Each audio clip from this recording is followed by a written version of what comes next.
Hello and welcome to Season 2, Episode 9 of Blood on the Tamesis, a Vampire the Masquerade Chronicle set in Oxfordshire, England, 2012. With me tonight, Phil playing Sire Short of Clan Bruyere. Vex less elaborate than Untrue. Colleen playing Johan Salt of Clan Torador. Wash your hands, everyone. There we go. And Carlos playing Theodore Pan of Clan La Sombra. so before we jump into the recap, there are a couple of things I wanted to mention, some points of order and bits and bobs.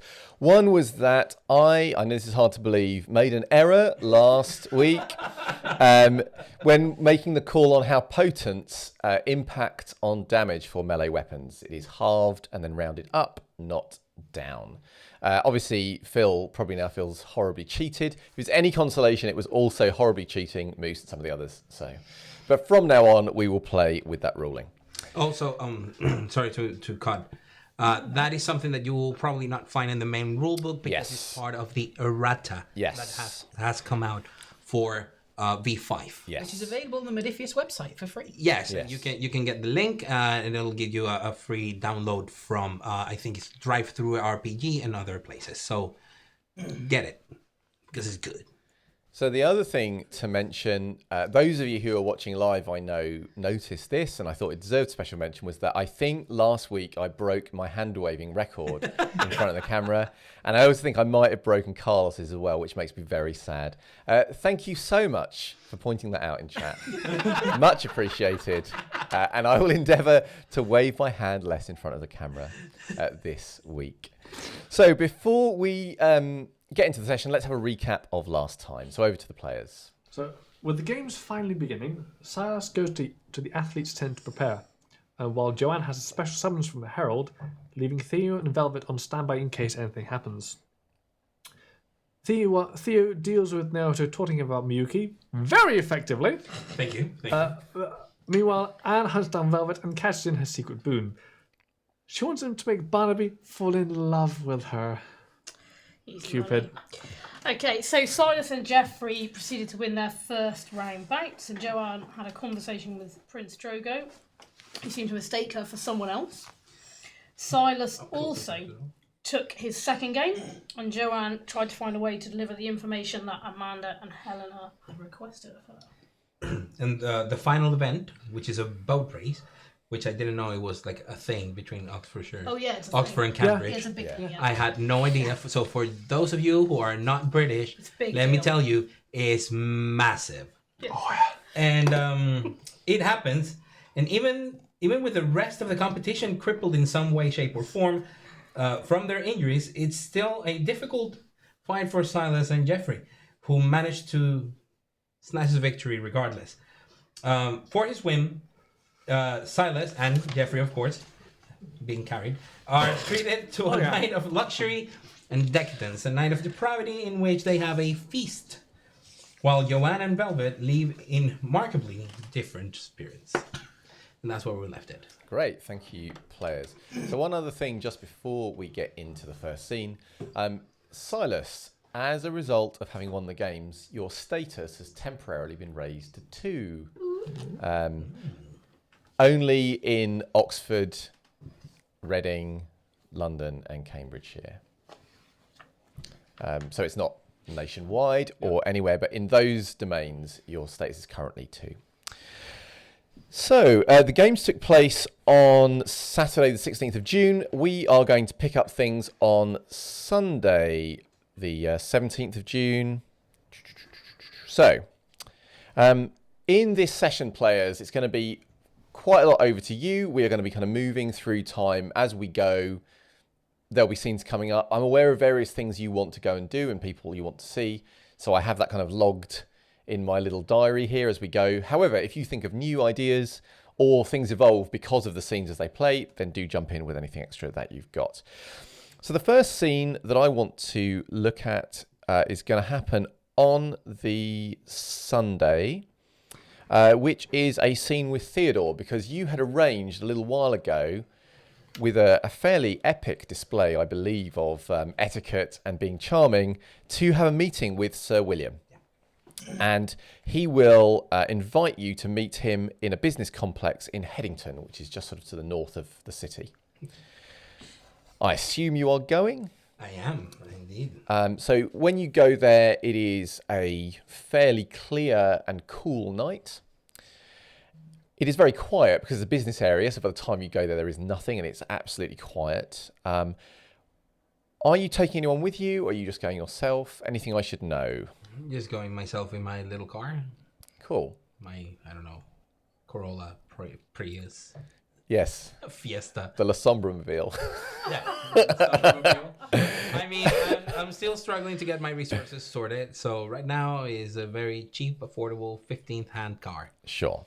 But with enough space in the boot for... Any dead bodies. Yeah, the sword, body bags. So there is something a little bit reminiscent about your own business practice here, in that, of course, Theodore has his own office area and often is there even when the workers have all gone, will be there in the office doing bits and bobs. This feels a little bit like that, perhaps on a slightly grander scale, but apart from... And the buildings seem older. Okay. Can you roll 3 dice for me, include your hunger? You're on hunger 1 at the moment. Yes. That is no successes. Okay. So you go into the building. You will be admitted to go and see him, and he will receive you in a wood-panelled office. Very nice, comfy chairs. There is some obviously handmade bookshelves with various old tomes in it. Feels nice. Feels this kind of weird thing between an office and a study. Kind of feels like it occupies that halfway space. So William, as ever, is very smartly attired, despite his...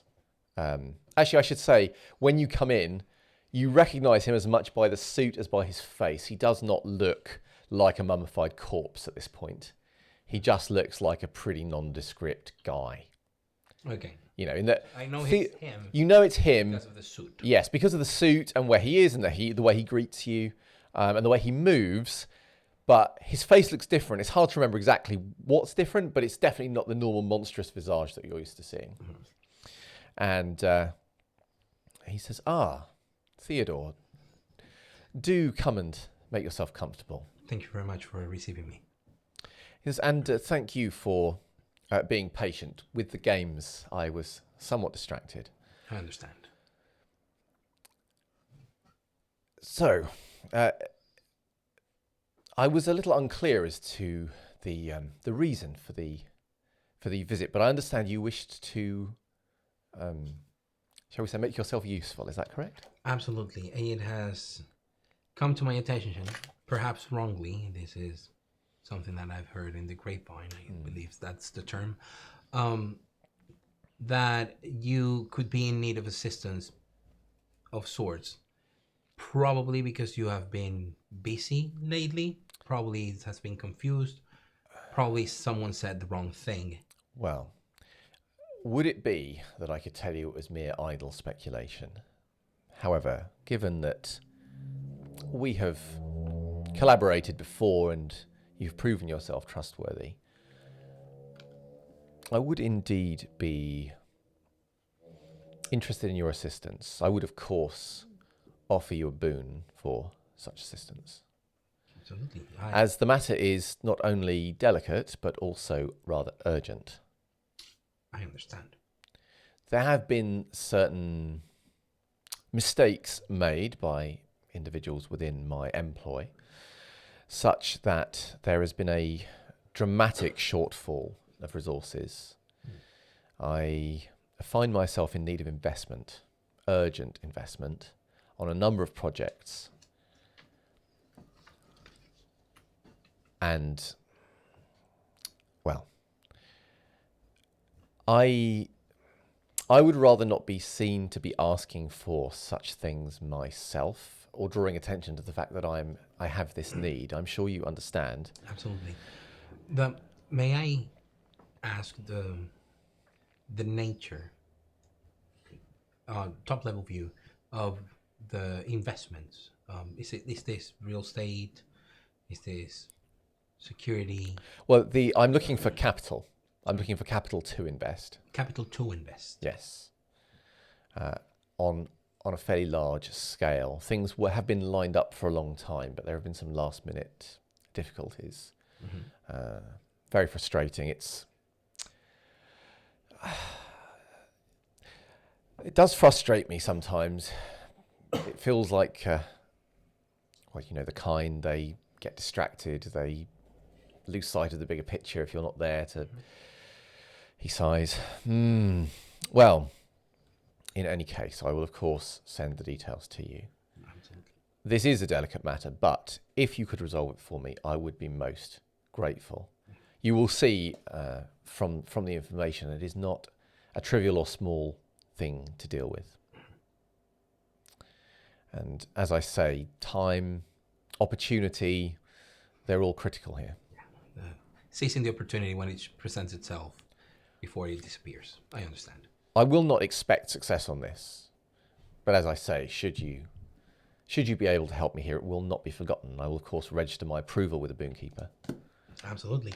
I came here initially to just offer my sincere help in anything that you may need. If this is absolutely what is on my mind right now. Then I would much rather turn my attention to business of Oxfordshire itself rather than these personal matters. If you're looking to inject capital into newer ventures, probably putting the weight of my small company, my small business behind it, as to operating as... Yes, I'm sure that would be wise. I'm happy to be advised on this matter. I just wish it to be done. Absolutely. There is it's just forgive my being very forthcoming with this. There is this insecurity of mine since Lord Amago and his child Naoto arrived. As you know, me and Miyuki were both ghouls of the Amago clan. I see. Before I came to Oxfordshire, and of course, you know Miyuki. You know her very well. Yes. And you know the relationship I have with her. So lately, I have been keeping her aside. Again, my own insecurity. Maybe a fear that something might happen and she might be taken away from me. This is I see. a minor thing. Sorry to... Are you concerned for the safety of your ghoul? Not just the safety of her, but ghouls, and I know this because I was one, are property, and property changes hands. And it was the case with Miyuki. She changed hands. She was Naoto's ghoul, and now she's my ghoul. And well, I have commented to you in the past that it's my desire to eventually, if she proves herself worthy, embrace her. However long it takes. Yes. But she might be taken from me if something happens. You know me, I would not say no to my lord. Let's say the Prince Sir Enolf or yourself would ask me to part ways with her. I know it sounds unreasonable because it's my insecurity. Well, it would displease me if Miyuki was no longer to be in your service. I've found these tea ceremonies to be most refreshing and enjoyable, and I've become attached to the role that she plays. It would not be the same without her. Is there some way that I can be of assistance to you? Actually, the best person to help you with that matter is me putting all the weight of the Makita group through Miyuki. She's the CEO and she has all the knowledge and expertise in finances. She can give you sound and solid financial advice. I made her the CEO in my slow and gradual removal of my mortal life. I see. So the way I would assist you is through Miyuki. And I know that were her to be advising you, close to you, she would be safe. I would not fear. Well, whilst she is assisting me, you must consider her under my protection. And should some other kindred seek to take possession, of course, I would speak against it. Thank you very much. I'm sure that there are... I do not believe that the prince would have any interest in her, and also I do not believe he would wish to inconvenience me in this matter, so... I look like visibly relieved and relaxed. It's like, okay, thanks for reassuring me. He says, it is of course possible that if others wished her to change hands, they might try and negotiate with the prince, such that he might say this, but I will speak to him, so that, see if it has come up, and if it has, I will say that I have need of her. Thank you very much. Then I will endeavor to discuss with her the nature of the information you send me, and then I will bring her myself personally at your earliest convenience so she can start the process of doing things. Then she will do them herself through my group, so that it will be discreet. You will not be seen to be intervening in any way, shape, or form, and it will be done as fast as possible. Excellent. I will make sure of it. He will hold out his hand to you. Oh, absolutely. And we'll shake it, and he says, I look forward to a swift and happy resolution on all sides. Let's pray it is. Now, the final thing would be the tea ceremony with Lord Amago. I will want to perform a tea ceremony at some point. Yes, I am very keen to be involved in this. I will have my people speak to Miyuki. We will find a date that we can all... I will endeavor to speak to Lord Amago himself, and then I will let you know with Miyuki about dates. I understand he has quite a full schedule himself, but we'll be staying here for some time. Yes. And I will make all efforts to encourage him to join us. Thank you very much, Sir William. I will take no further time of you tonight. I'm looking forward to receiving your information. Okay, and he when he acknowledges to dismiss me, I just bow and leave. Sure. When you leave, can you just give me a quick 3 dice roll again? This is the storyteller being nice because I totally failed the first one. Maybe. So I am rolling 0 successes again. Okay, so you leave, all is well. Not ominous whatsoever. I'm just making a quick note. Boy. Okay, so... unless anybody has a burning action they need to take, I'm going to skip forward to the 27th of June, which is a very special day. Indeed. It is Velvet's birthday. Yeah, you may. It'll be before that, like at least a couple of days after the games. Yep. Silas is going to knock on the surgery door. On the surgery door. Yes. Okay. Is Joanne in the surgery? Probably. Sure. So over to you. Come in. Come in. Close the door. Do you have a moment, Doctor? Yes. May I take us? Go ahead. Sit down. How are you coping after the events? The games themselves weren't the best thing to be part of. You saw what the Herald had me doing, I assume? I saw bits, I think. I'm sorry, I was a little focused on trying not to be sliced into pieces. Yes, well... I learned some things there, and... Yes, it seems... I don't realize just how much they enjoy seeing others of other vampires being cut apart.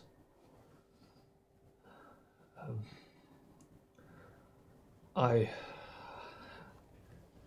know I sliced limbs and I want to throw up ever since, but I can't. You can? Well, not. Yeah. And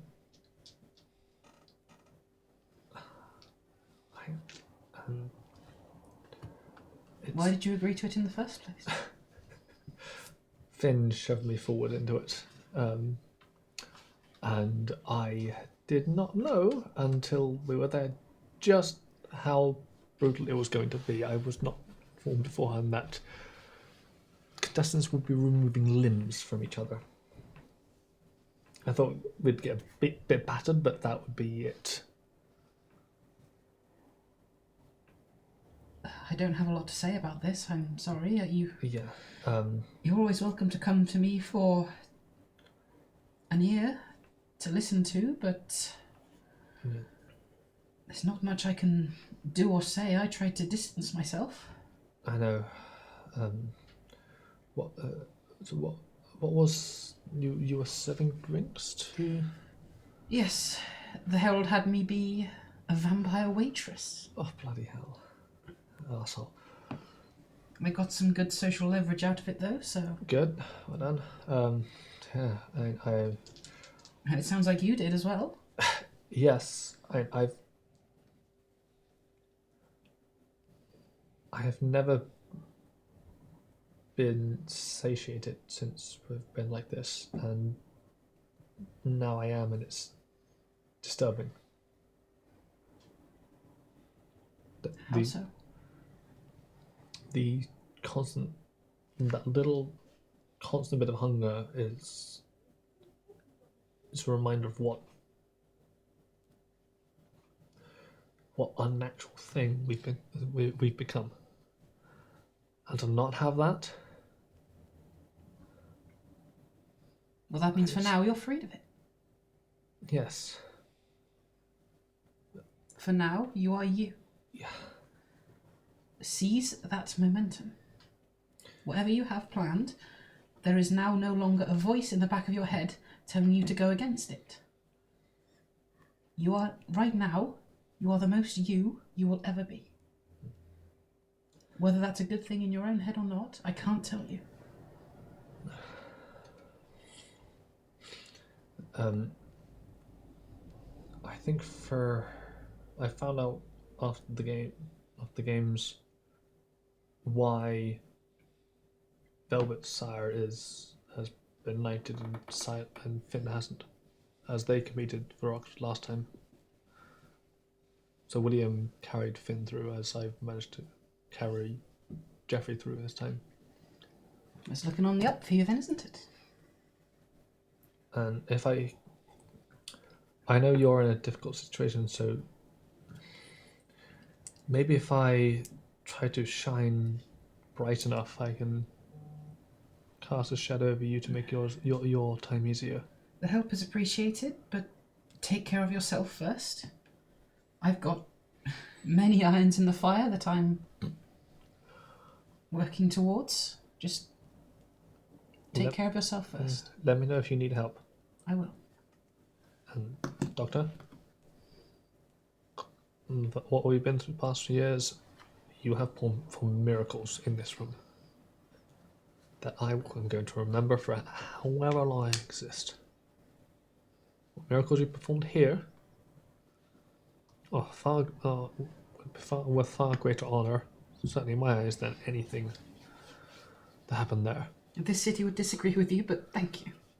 That they would, and maybe I can slowly work to change that from within. You don't thank the executioner for getting rid of the chattel, so they won't do the same for me. I know.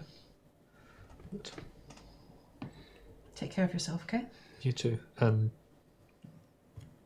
me know if you need help. I will. So you part company. On the 27th of June, there is a party at the Haven. You know what? Give me some blood. You can have some blood. Oh, yeah. Yes, we have some blood. Some blood. The ones your mom sent. Yeah. So essentially, a load of vampires turn up at the Haven. I'm going to very quickly run down a list of who attends. And then this is the thing with blood. It's hard to stop drinking it, isn't it, when you start? Or good. Yeah, I'm going to give you a quick list of who's in attendance, and then if you as players wish to go and speak to anyone at the party, you're more than welcome to do so, or obviously you can speak to each other. If any of you are like, I am locking myself in a room in the house, or I am fleeing the scene, let me know. No, it's in our haven, on how right? long I can stand being there. Okay, so... In our haven. It's going to be in our haven. Like on the day everyone. Yeah, so Velvet will have appraised you. Yeah, your main haven is a public place. It's also a very secure place. But if you wish to go to the other side place that I'm using as a house, you can go there. All right, let me quickly run through who's here. So, most of the people that you have invited will actually turn up. Word seems to have got around that there is a cool party happening and everyone's going. All the cool kids are going. We're gonna party like it was 1923. So, guests from Tokyo, Theo's 21st birthday. guests from Tokyo, Ota and Naoto will be there. There also will be Kelly from Clan Toreador, who's the only Toreador not in your bloodline, Joanne. Barnaby will be there. Graham from the Northern Veem will be there. Sally will be there. Pascal will be there. He is one of the Venators, the Nosferatu, who you've not met on camera, but you have obviously met him before. His child, Fabrice, will be there. Fabrice's child, Mr. Whispers, will be there. Soap will be there. Brick will be there. Soap. Isabel will be there. Leona Fisher will be there. That's Adam's sire, for anyone who's not clear on that. Anne will be there. Seth will be there. Druty will be there. Finn will be there. Felix will be there. And Thomas Birch will be there. Felix and Thomas as well. Nice. So Thomas Birch, worth mentioning, Thomas Birch is technically an elder, but he seems to occupy a lower status than all of the other elders. Good on you.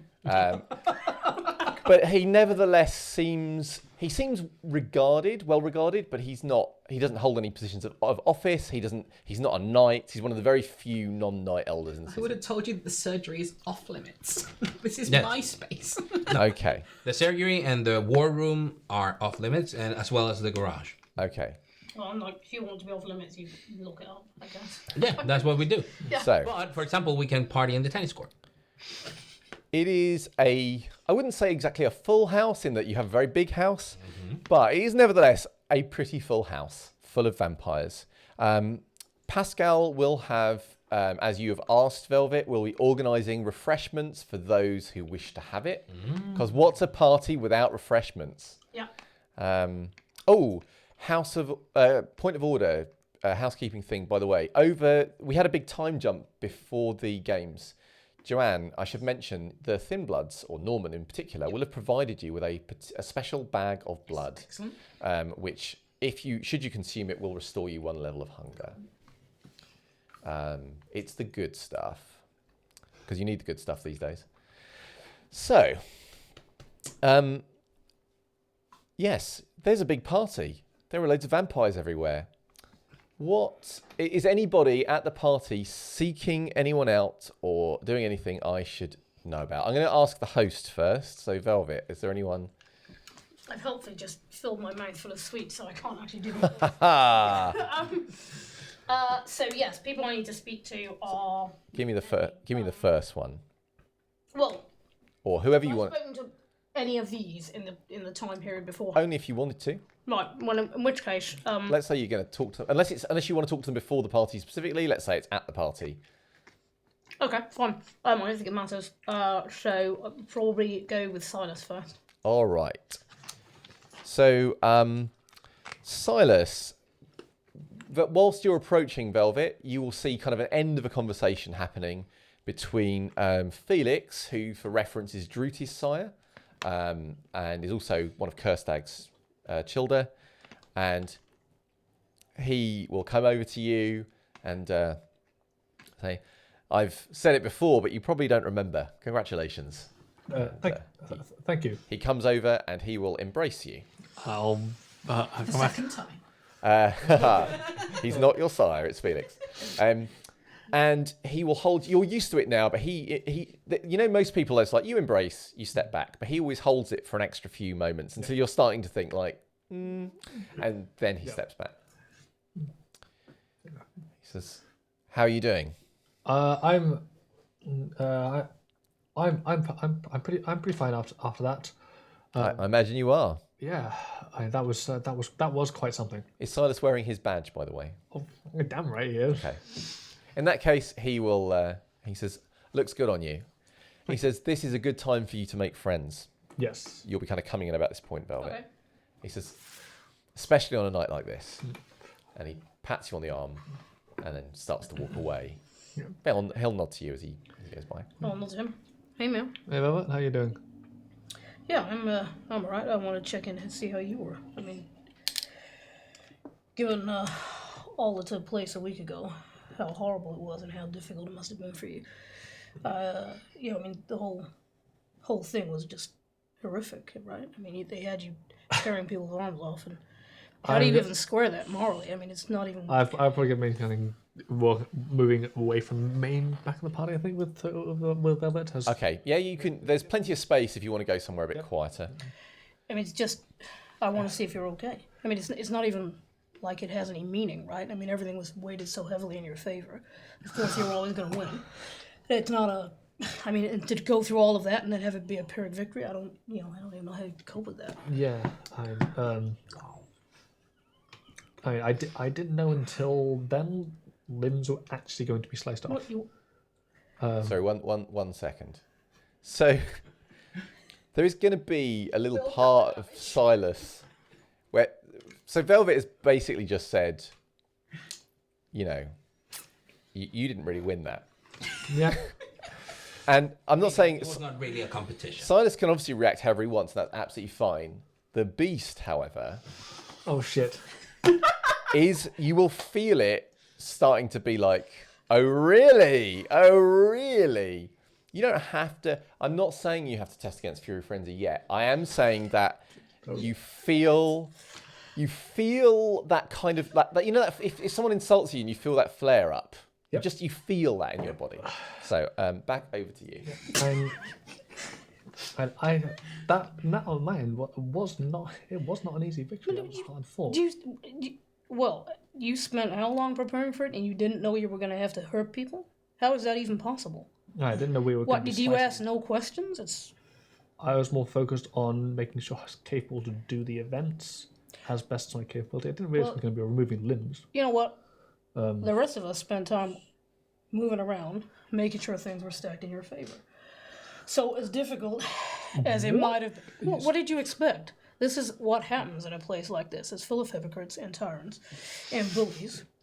So there is not, I mean, this cannot be a surprise to you. That is why I wanted to check in and see if you were doing okay. Because I know that you're not like that. And I know you're not like them. You're not like Wallace and folks like that. Surely. Wait. So you... Sure. Rafe asked me and Theodore to run interference on that. And I'm sure we weren't the only folk he asked.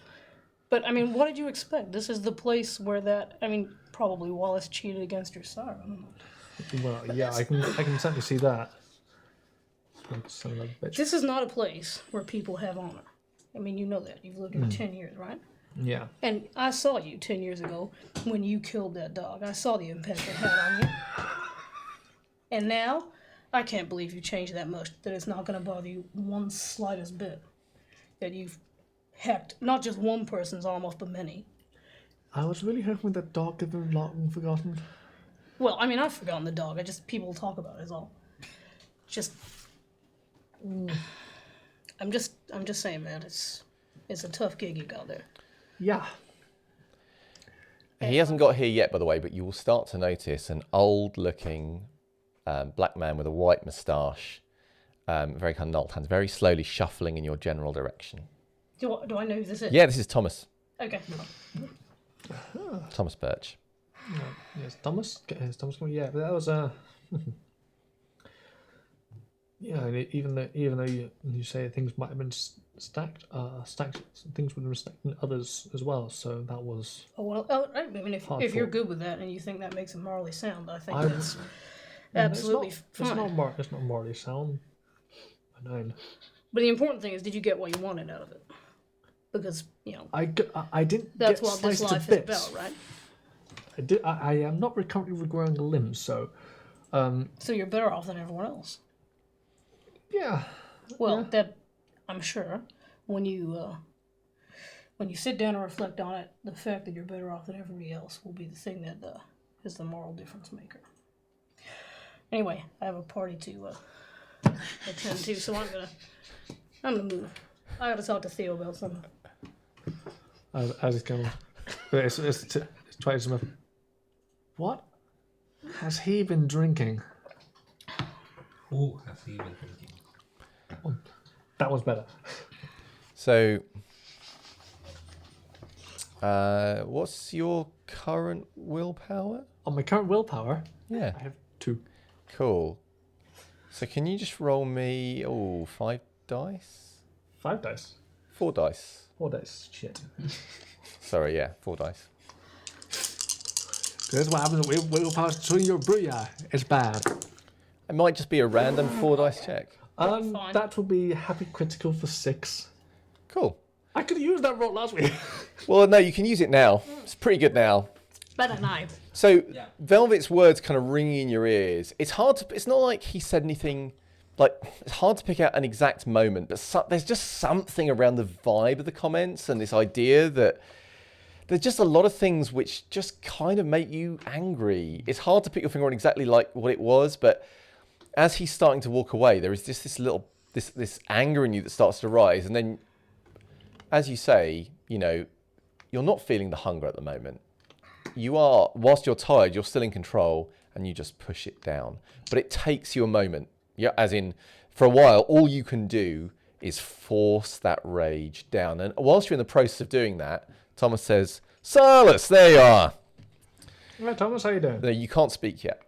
Okay. So I'd like you to count to about 10 in your head when we carry on, and then after that, in that time, you're just holding the beast in check. And when that's done, then you can come in as you want. Well done on your victory. Now, I've got some advice for you. I thought you'd want a bit of advice. Calm your head after this time. Now, I'm very impressed you won. We're all impressed. Everyone's happy that you won. But Silas, all this limb waving, it's not dignified. It's not dignified. You don't see Drogo waving limbs at people. You don't see Samata waving limbs at people. Have they had limbs to wave at people at the moment? That I've seen. Although, what? So what do you say, Silas? I didn't catch that. I haven't seen them have access to limbs, and all as well as it was for a show, wasn't it? So, a bit of showmanship. Show? I know, just Show, Silas. up. No, it's not a show. It's a competition. It's a competition of honour. Yeah. It's about the honour of Oxfordshire and Cambridgeshire. Don't let those other people tell you different. I know, and you and I both know there are people who I will not name, because I don't need to name them, who do not act with the dignity of their stations. That does not mean that we do not act with the dignity of ours. Would you not agree, Silas? I do agree with that. You do. I'm glad to hear it. I'm glad to hear it. Now, well done. Well done. Now, you've got to keep a level head. There'll be lots of people giving you blood, giving you big pats on the back, telling you you're this and that. But you've got to remember who you are, Silas. Don't lose sight of who you are. That's the important thing. Wasn't them that won. It were you. No one else. That's true. Apart from that little lad, Geoffrey, Yep. who did his part. Can't take that away from him. Did his part. Although I think his horse did most of the work. Well, takes a rider to make a horse go, doesn't it? You didn't see the contest between the horses. He looks at you. Horses? No, you ride the horses in the joust, Silas. You don't. The horses don't do the fighting. The riders do the fighting. Is that why you didn't take part in the joust, Silas? Well, Do you think the horses do it? the horses help. Well, of course, a good horse is a good. It's an advantage, isn't it? Mm-hmm. We need a good horse, Silas. We do. Geoffrey had the better horse. Much. That he did. Can't take that away. Can't. Northern Gatekeeper. She knows her horses. Can't take that away from her. That was Wraith's horse, actually. Ah, it is. Got it from the Northern Gatekeeper. She's raises most of the horses for the knights. That's one of her duties. So you can always learn something, Which one? even when you're a champion. That's the thing to remember. There's always something to learn. Right, I'm off to enjoy the party. Nice to talk to you. Congratulations again, Silas. He wanders off. Infamy, infamy. They've all got it infamy in his head. So the rest of you, anyone you're seeking out in the party? Anything you want to do? I think I need to roll for how long she can actually be like. Well, how long you can manage? I mean, I'm seeking her. Okay, so whilst Joanne is thinking, oh, this is awful, I need to run to the surgery, Velvet will find you. Hey, how you doing? I know this ain't really your vibe. Yeah, I don't really do parties. No, but there's some folk here I reckon you're interested in speaking to. Maybe. But I also, I had a thing I wanted to ask you about. Of course.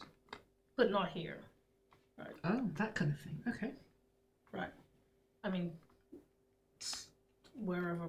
I mean, did you lock the surgery or did you just shut the door? Yes, I locked it. I have the key, and probably in about 20 minutes I'm going to go and lock myself Well, in just there. go in there now, and then you can talk. And then you can chill down. Alright? Okay, yep. So you're going to the surgery. Are you also going to the surgery? As you're on your way from across the room, Yeah. Seth will say, "You going to put on some music? I think this party needs some music." I'll just shout back and go, why don't you pick something and put it on? You got it. I don't know how that stuff works. I'll be Okay. So So the two of you will find the surgery. okay. boy. Shut the door. Lock it. I know this is not exactly your thing, so thank you for putting up with it. I appreciate that. So, what did you want to ask? I wanted to ask if you would have an interest in something I have in mind. Is it what we talked about in that car one time?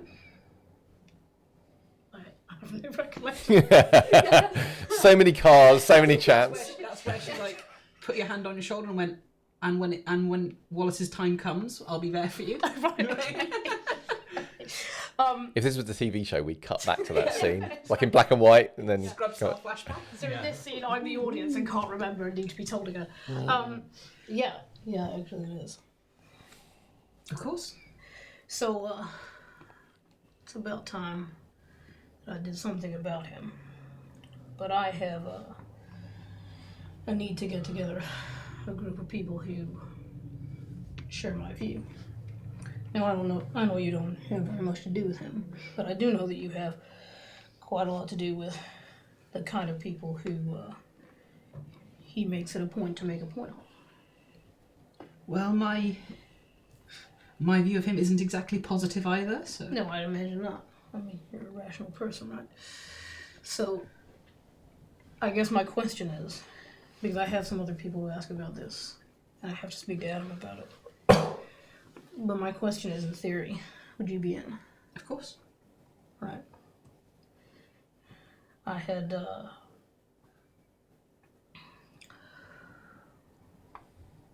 wondered about asking you, because I know it's important for you to not step out of line. So, I'm not intending to make a request of you that jeopardizes that. I'm simply meaning that if it comes to it? Or if whatever information I can find out about him found its way into the hands of people who might be tempted to do something about it, I can't think that that would be a terrible thing. I don't think so either. Sally's here. All right. Well, that's good. It's good we're on the same page. I'm going to leave Theodore out of this because, I don't want to put him in a spot. And as for Silas, well, he's on the fast track to becoming just like Wallace. He's going to have all his grace and dignity soon, I'm sure. So it's just you and me, I think. Seems to be. Hey, I invited Judy. Yes, I saw. You speak to her? Not yet. On that note, I do have a request for you. So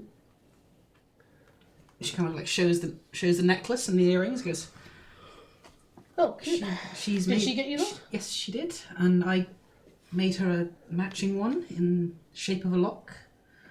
And this time I wanted to ask you if you knew of any jewelers, so I could have something special made. Sure, I know a ton of jewelers. What sort of thing you have in mind? What's the message you want to deliver? Just something that says, I think you're really great.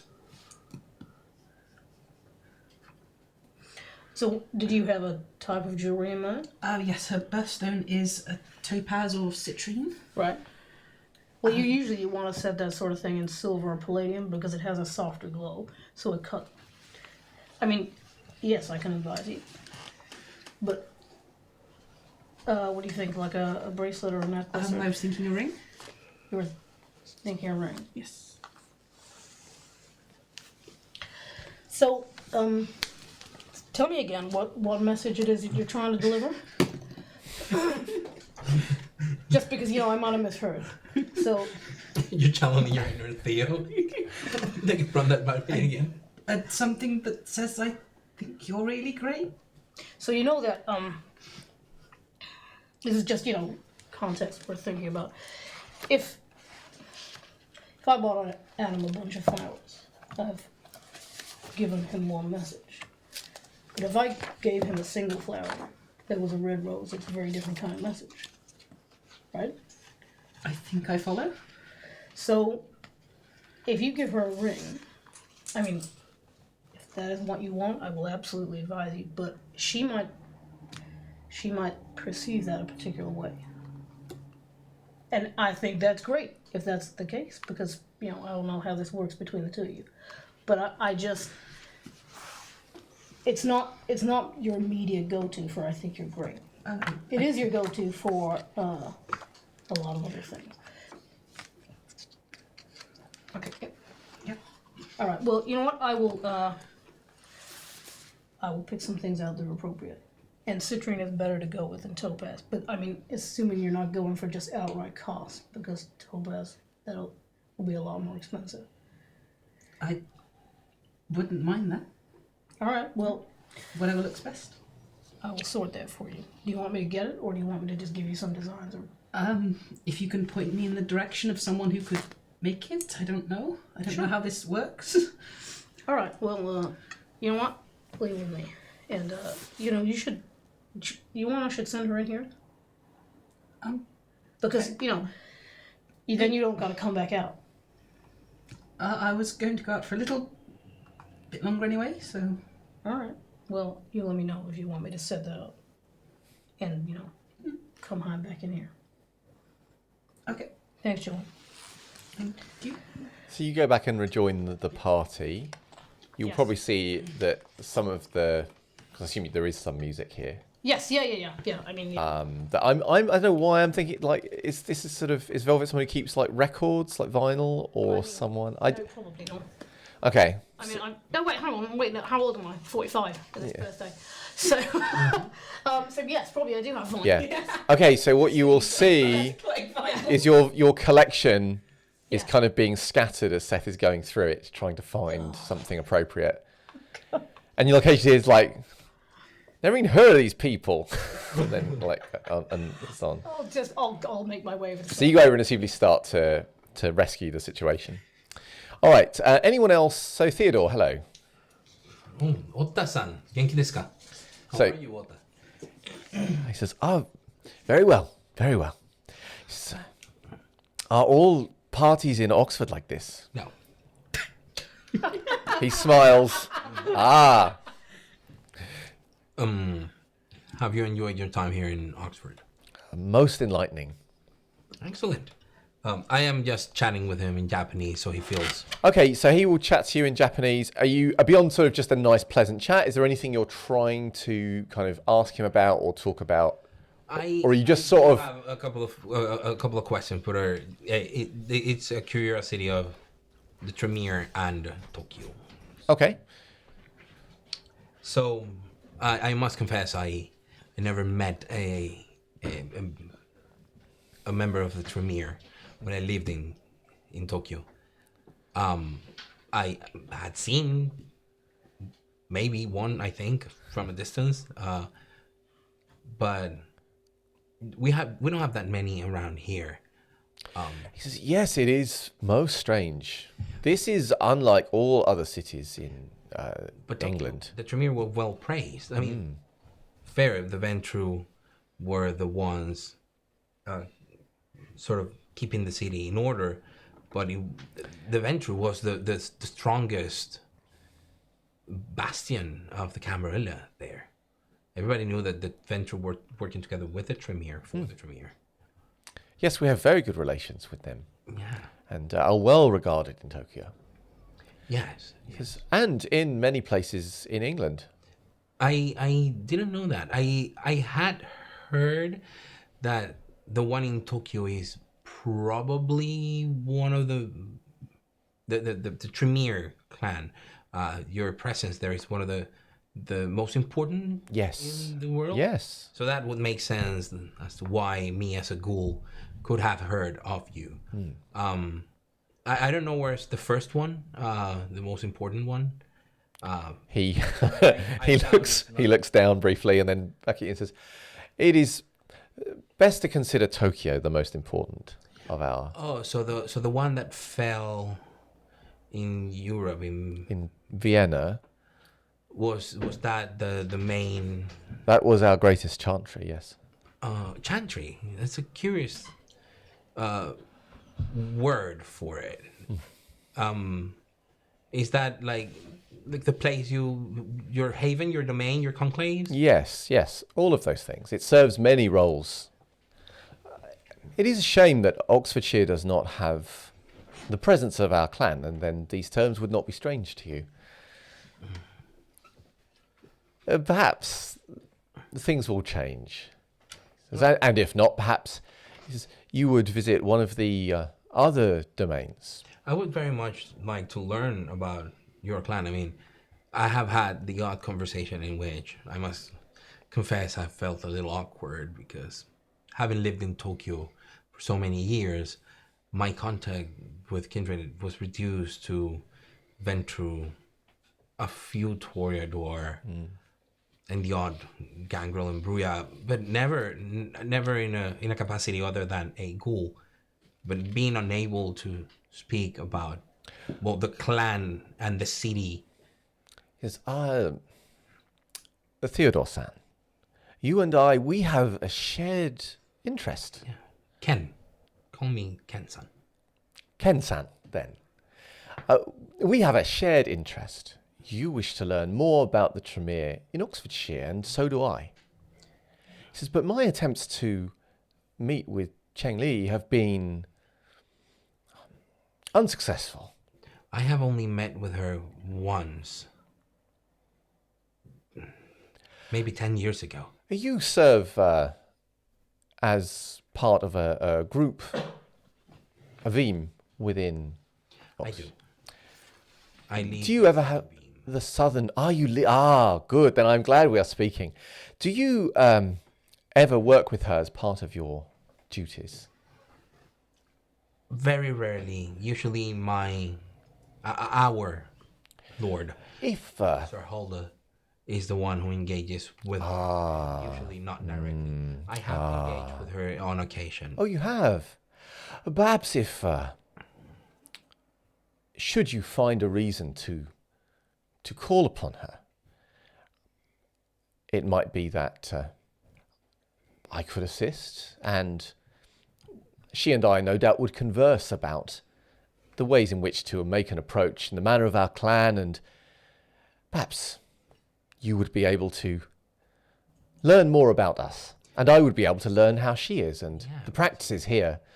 Things are done differently in Tokyo, and it is always good to learn how different groups of our clan operate, particularly in these strange times. Wakata. Nemo, but if I were to call upon her advice, it would be fulfilling my duties and my obligations, then I would have to. You would have to coincidentally be there then. Yes, that is a problem. Which is it's sometimes unforeseeable, and I have been criticized sometimes for my habit of not giving sufficient notice when coming to visit. that is a bad reputation to have. I am most sorry. It is a terrible habit I am trying to break. Oh, I hope you would forgive me if I was to fall prey to that habit once more.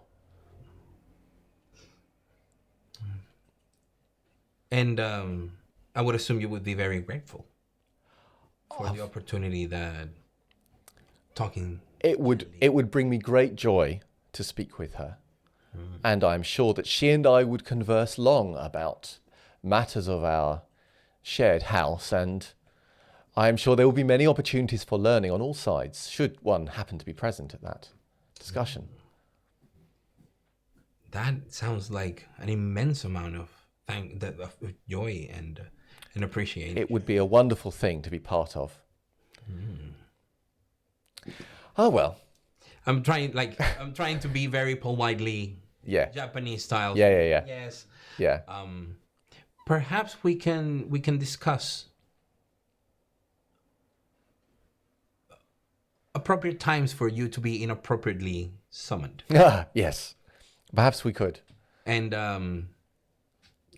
now I am a little envious of that joy that you will receive. So I will go out into the world and try and seek it for myself. It is always good to seek joy. But it is said about Otto that he is a generous man and does not keep his joy to himself. Domo arigatou gozaimashita. And you. And then I move on. I now have a lot to do to get this, but I want a boon out of that Tremere. Okay. It's going to be a boontastic session. So, party people, anybody doing anything else? Speaking to anyone else? Barnaby. You wish to speak to Barnaby and you want to speak to Seth. Okay. Well, Seth is easy. You're standing next to him right now arguing about music. So what do you want to say to him? I thought you were going to put some music on. I just got to find something good. Something to get the foot. Everything here is good. What is wrong with you? I've never heard any of these people. Well, that doesn't mean it's not good. That just means you don't have wide enough taste. That's Now, Velvet, that's a bold statement. That is a bold statement, my friend. I tell you what, you put on that music. If I like it, I will not hurt you.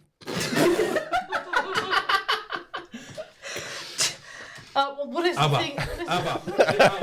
What is the thing that he's got in his hand?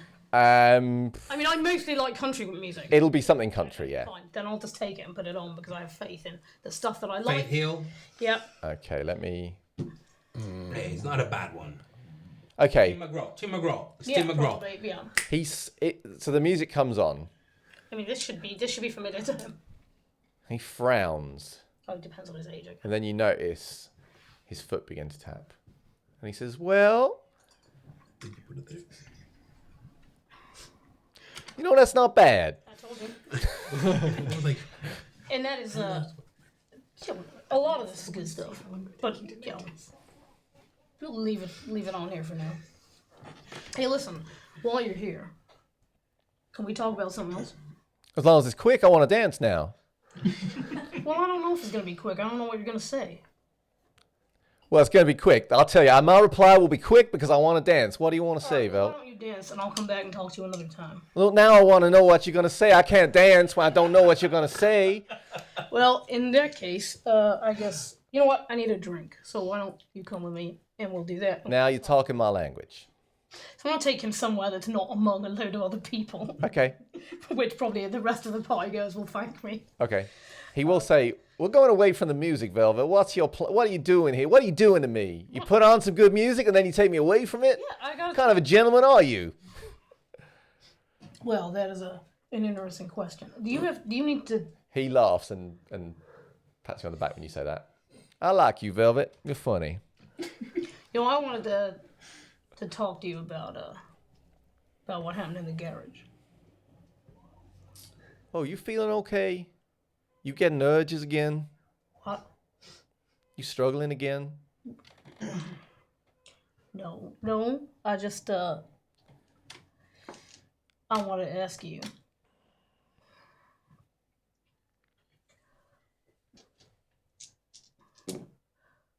Why you were doing that? Why you're doing what it was that Wallace asked you? I mean, you're not.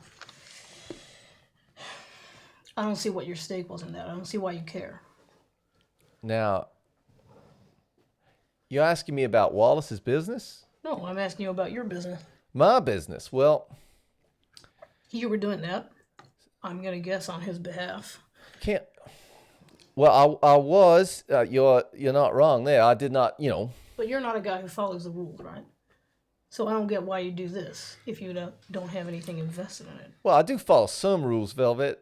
I mean, there's the Masquerade and all. I mean, I know. And that dumb idiot. You care about the Masquerade. That dumb idiot was going breaking it. That's why I had to teach him a lesson. Walking around, punching marks on him. I mean, someone look at those, they're not going to think a dog, are they? So, got to teach these people a lesson. People, Velvet, they're like dogs, They don't listen. You have to hit them sometimes. Then they listen. Then they learn. Right? So you're telling me all this is because you care so much about the Masquerade? Well, no, I'm telling you, Wallace cares about the Masquerade, and Wallace asked me to sort it out, and, Brothers, etc. What do you care about them? Well, I care about the Masquerade.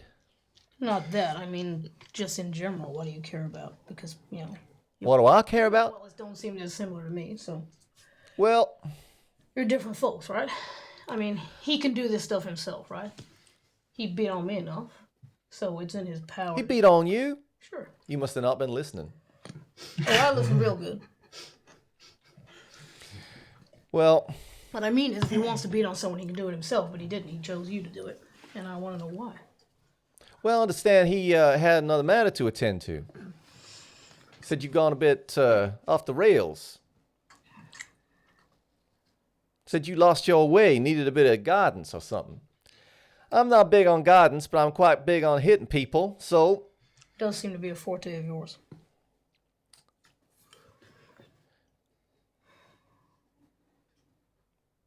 But I said to him what I said to you. You need my help, I'll give it to you, Velvet. You're part of the family. If you're losing your... I know what it's like. I know. Sometimes things take you over. You're not yourself. We've all been there. There's no shame in it. As long as you do something about it. As long as you stay in control, I'm not interested in doing what some old boring Nosferatu has to say, but I am interested in doing what I want, Right. when I want, Well, just like like you. me, right? Just like you. But the way you do that is by not fucking up. I don't think I fucked up that bad. Well, that's what we all say. I've said that before a few times. Wallace didn't agree with me neither, but that's how it is. Well, is that why you got Eugene? I mean, I figure there's a lot of stuff you do that will fall squarely in the category of exactly what Wallace doesn't like. But somehow, presumably because you're not fucking up, you're getting away with it. I'm discreet, Velvet. You got to choose your place and your time. Where you do these things. Can't just do them wherever. Like in court. Public place like that. I mean, People notice that kind of thing, Velvet, and they get angry, and then they beat you up. That's how it is. But there's other places. Do what you want. No one's looking. all right, point taken. I mean, you ever want to use my place? Soundproofed. It's got shutters. It's isolated. Eugene can be very discreet. Won't tell a soul, I promise you, about nothing. Well, I'll keep that in mind. Like I say, your family, Velvet. I got your back. Well, how about that dancing? Now you're talking. So he will head back out. Yep. Anyone else doing any other party business? I rolled composure and performance, see how long I could stay around. I got nothing, so I'm already in the surgery and locked myself in there. Okay, on your way to the surgery, as you're going past Silas, so Silas, you will obviously notice Joanne looking like she is noping out of things. You will see something, Joanne, which is in the corner. Mr. Whispers is standing there. She's wearing, quite a few of the people here, by the way, are wearing party attire. They're wearing party dresses or nice, casual. Yeah, Velvet looks cool. Mr. Whispers is wearing a very, very long cardigan that goes pretty much to her knees, and a hat with a veil that covers most of her face. And her hair is long; it's kind of pushed in front of her face.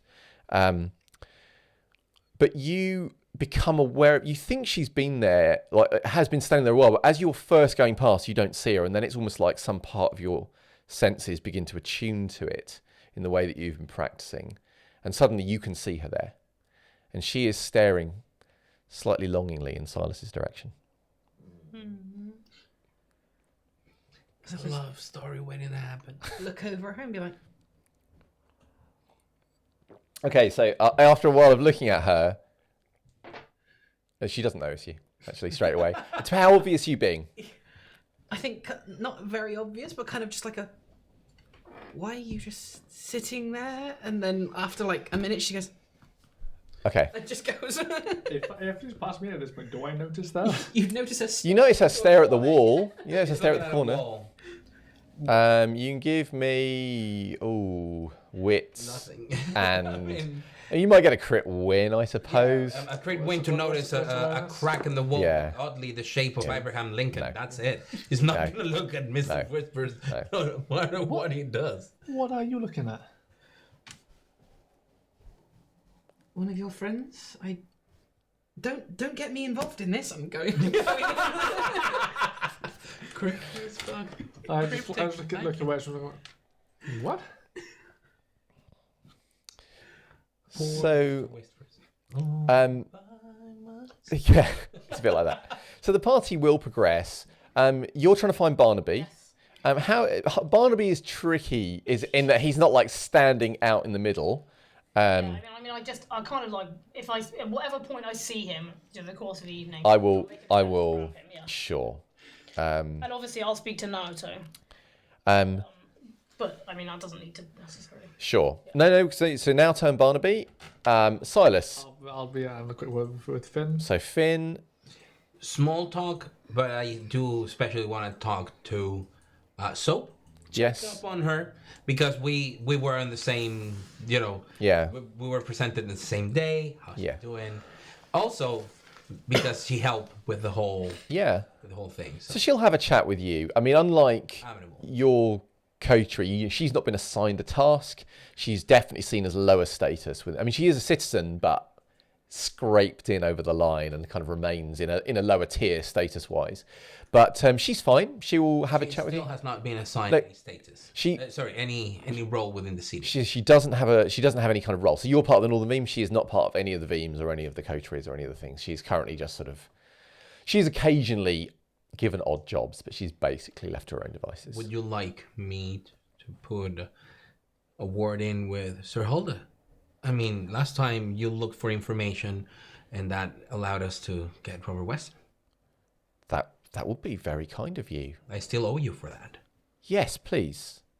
I will try to get you. My coterie, they're a good bunch, but no one has the skills you have, especially with the electronics and the whole search in the digital thing. So it is a skill that I believe we could find useful and valuable in the southern Veeam. If there is very little to do, then maybe you could work for both themes, but I think we would have enough for you. Can you get into police records or things like that? Jesus, I don't know. I could try. Well, can you steal their donuts if they're not looking? Oh, I could do that. Yeah. So evidence and things like that sometimes finds their way to them, but you can help us out. So those tasks. We need a specialist. That's what we need, a specialist. How do you feel about that? I could try and get this for you, and then we would be. That sounds really kind of you. Yeah. Yes, please. That would be really helpful. Thank you. Absolutely. And I just move on my chat, but now I am walking around since I'm also one of the residents, making sure that Velvet's party goes okay. So if someone needs something, I'm helping. You know, I'm sort of helping him host. Okay. But now I bring Soap with me, so she's seen with us. So basic stuff. If I'm carrying a couple of stuff, it's like, oh, can you help me with that? And and then we continue our chat. But it's me trying to repay that boon, but also I freaking need someone that can, the files inside a machine. She knows. Okay. So you bring Moses. I wish. Yeah. Okay. Yeah. You bring Soap with you, and you start to do that. And also, that will mean that she will hang around as a little shadow while I mingle, but then she will get a chance to mingle. Something that that you will note is that most of the Nosferatu here tend not to be in the middle of things. They tend to be kind of on the corners. And obviously, because I think the last time Soap was described was in season 1. Yes. So I'm just going to mention that whilst from a distance she might be able to pass as a kind of young black woman, when you get closer to her skin is too shiny and also tight. It seems like over the years that you've known her, that the skin has been pulled tighter across her features, but remains having that kind of slightly almost like plasticky sheen to it that looks odd. And whilst, you're all walking corpses, there still seems to be among the undead a thing about people who are kind of repulsive that they're kept a distance from. Although it's fair to say she is not the most horrific Nosferatu in residence. That honour goes to Pascal. I do avoid the spotlight because tonight is Velvet's. Sure. So I will just walk around, but with her, not in tow. I don't want to display my Nosferatu pet or whatever. It's just I genuinely want to pay off my boon to her, and I think it would be very useful for what we do in the Veeam if we sometimes can get those kind of things done. Makes sense. So I think it's killing to me offering this is a way of choosing how to repay the boon for her. If she wants to go that way, then it works for me. Yeah, she does seem interested in doing that. Brilliant. Boon-tastic. Boon-tacular. So, Silas, let's go to you. So, yes, finding Finn is easy. Hello, Silas. How you doing, Finn? Very well. Very pleased. Still off a high from I'll be on high for a long time, Silas. A long time. How about you? Of course, I'm hoping to use this high to the advantage.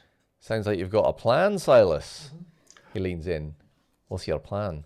I mean, I think I'll need support. Right. Can I take some Marta? What about them? Can we get a meeting arranged? A family meeting? Of course. Just them.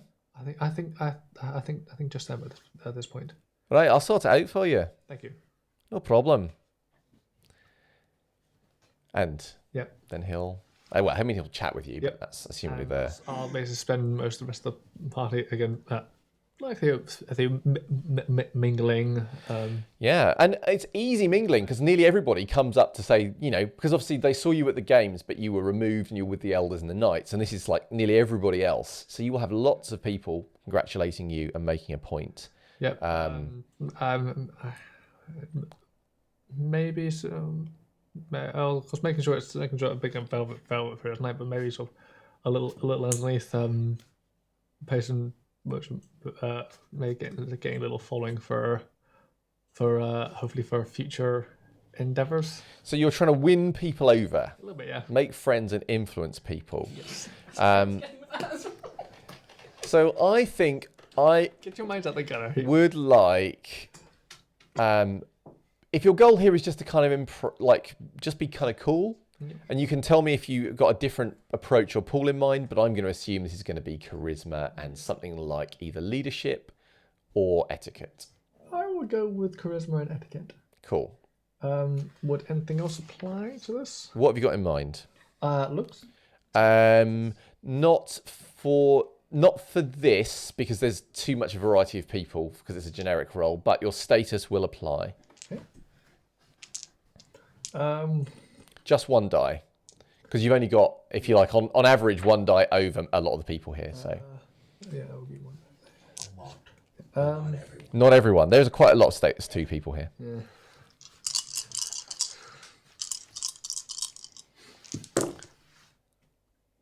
That'll do 3. So you go round. You're fairly friendly and charming. You know there is a warm atmosphere for you. From pretty much everybody. So especially, I should mention, people like Leona, Isabel, Anne will come up and congratulate you. We'll make a point of doing so. Obviously, the Brew you already have done. Druty will also come up and find you and congratulate you. Yep. And Fabrice of the Nosferatu will also. He, I think, also hasn't been described since season 1. So just to mention, he looks like a white man in his early 30s. He's very pale, and he has very fine, he's got kind of like thinning black hair. His eyes are quite bulbous and very slightly too far apart. Yep. And he has fine black hairs all over him, which he kind of is often scratching at. And they kind of, you will note, if you will occasionally find little black hairs just kind of left around. What a cat. Yeah, it is a little like that. But yes, they will all congratulate you. It is a warm kind of atmosphere. You feel like you're starting to do something. Yep. All right. Let's see. You're looking for Barnaby. Yep. So let's say you find Barnaby. He is Hiding from man. He is probably not. He's probably by Pascal. But he's leaving Pascal. He's just collected a drink from Pascal. So whatever direction he's walking in, I'll just fall into step beside him and continue walking that way. Sure. If I can engineer the direction that we're walking in to be towards somewhere more quiet or more private, then I will. Yeah. So you I start. assume for him that suits him anyway. You start heading off somewhere fairly private. Hey man, you having a good time? Yeah. I mean, as far as you ever do, right? Yeah. What's this all about? Is this your actual birthday? Yeah. No, I mean like which one? 45. No, I mean like the one when you were breathing or the one where you stopped breathing. Right. Oh, it's the one when I was breathing. Ah, The only one that matters. Way I cut it. yeah. I was, well, I'm glad you came. I was, You are? yeah, I was hoping to talk to you. All right.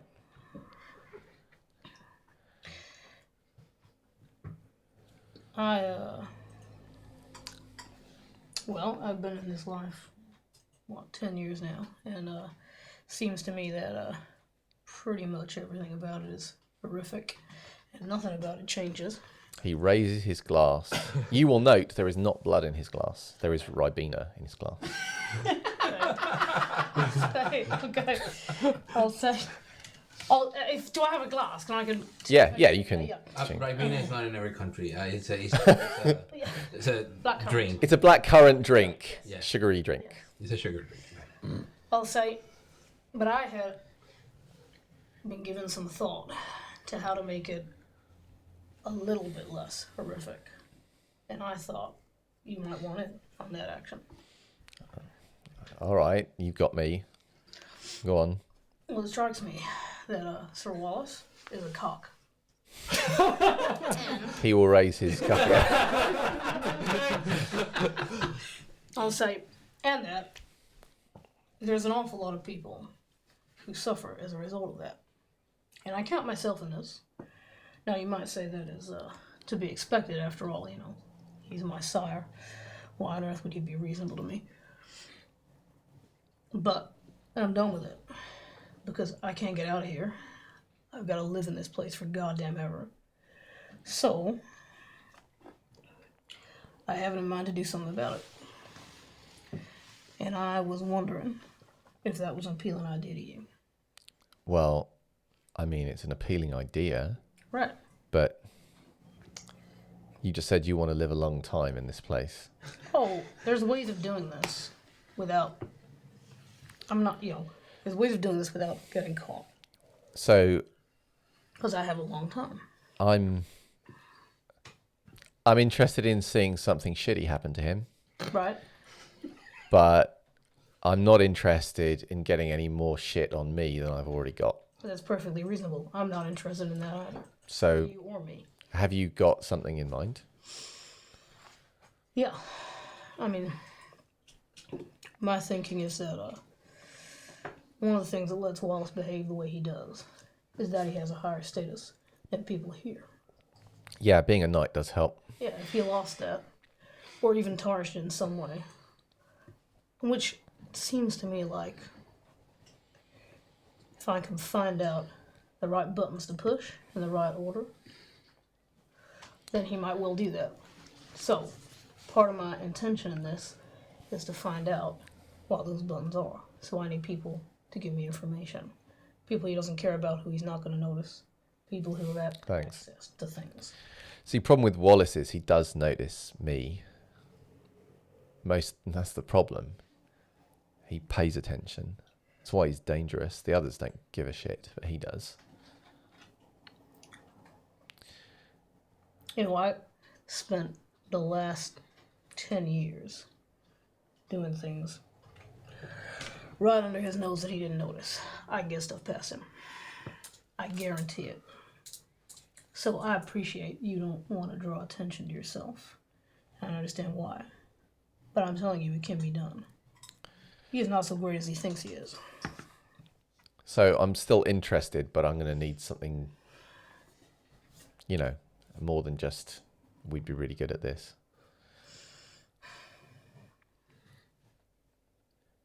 I can keep an ear out. If I find anything, I'll tell you. But no, I kind of want you as an active participant in this. But I don't know what you bring to the table. I don't know enough about you. Well, whatever I'm going to offer you in return, it's got to be commensurate with what you're going to give me back, right?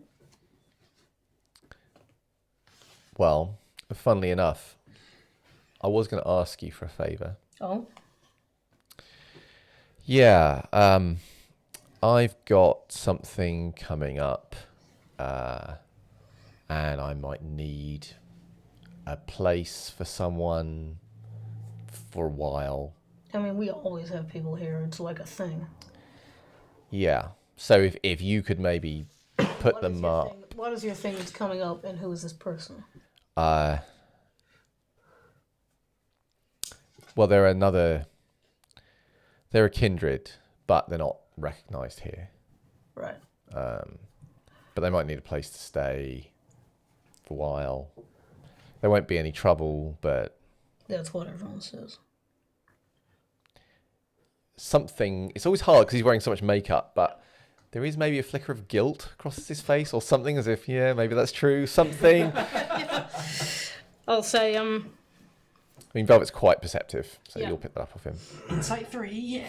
Yay. What? That sounds like it might be doable, but I can't agree to it until I understand more about this situation. It's not any problem with, the prince or anything like that. It's just I don't have a place to put them, and you probably have lots of places. I mean, exactly. That's not hardly the point. So the the question I have is that you've explicitly just stated that it's not going to be trouble, which means it absolutely is going to be trouble. So I want to know how much trouble, because if I'm prepared and I agree to it, then I can account for that. I mean, they're pretty annoying. That's all. I mean, like they're a bit clueless. And they're a bit annoying. I mean, that's it. They're just that's all. It's not a big deal. Well, if I find somewhere to put this person up, yeah, I want you in on my plan. Sure, I'm in. I will see what I can find out. I will help you. I draw the line at putting my neck. Absolutely. Well, this works out right. Nobody's going to have their neck on the line. That's the whole damn point. All right. Wait. Did you see Anne here earlier?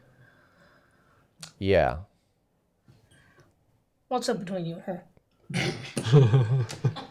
Oh, you know how it is. I mean, I know how it is, but His posture changes slightly and leans slightly nonchalantly against the door frame. What I want to know from you is it how I think it is?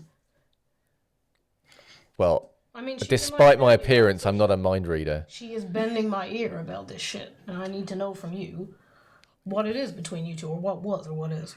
We hang out sometimes. She's Really? She's got a crush. I mean, I know that. That is what I hear about all the time. Oh, look, I'm sorry. I'm sorry you've got to hear that stuff. But I don't. I thought you and her were a thing. It's, she thinks that sometimes, and that Why suits does she me. think that? I mean, if it's like you say it is, why are you giving her cause to think that? Well, because sometimes... I mean, come on, man. It's just the two of us. You can tell me. I got you that, whatever that is, right, Mina? And everything. People like me and you, we're not like everyone else here. We gotta look out for each other. That's all I'm saying. Are you trying to tell me you're my new best friend or something? No, I'm just saying. You know what it's like. Well, you probably don't know what it's like in my family, but I can tell you it's pretty goddamn awful. And in addition to all the other things that are awful, I am constantly being asked about you by her. So, Okay, that's the reason for my interest. give me a persuasion and charisma. Difficulty Barnaby. It's funny how it is a persuasion roll and not a subterfuge, because chances are Anne will Can I always... add anything to this? Sorry? Can I add anything to this? No. It's just that. Unless you have specialties, but I don't think so. I'm assuming you're not trying to use presence on him? No, and I think he doesn't care that I look good. So, No, he is not. He is not at all into you, I'm afraid. that sucks, man. I'll spend some willpower. Yeah, this is the kind of thing to spend willpower on. Chat will thank you. What is that? Is that 5? 5. Yes, that's 5 success. Okay. Oh, thank you. He sighs. No, he doesn't sigh, actually. He just rolls his eyes.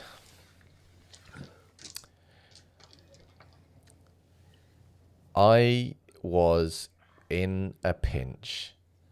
I needed some blood. And, when you need blood, and you say what you need to get the blood. Right. And Did you also do what you needed to get the blood? I mean, look, don't judge me, I'm not okay? believe me, Look. I'm not judging you. I have done similar things myself, worse in fact. So, Fine, then you get it. And she's okay, but she's also not, she's a yeah, she's not a grown up, so. I'm not a grown up by that logic. So fuck you.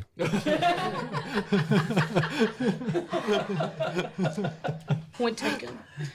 But that's why. She likes to lean into it. Yeah, I mean, that's her all over. For sure.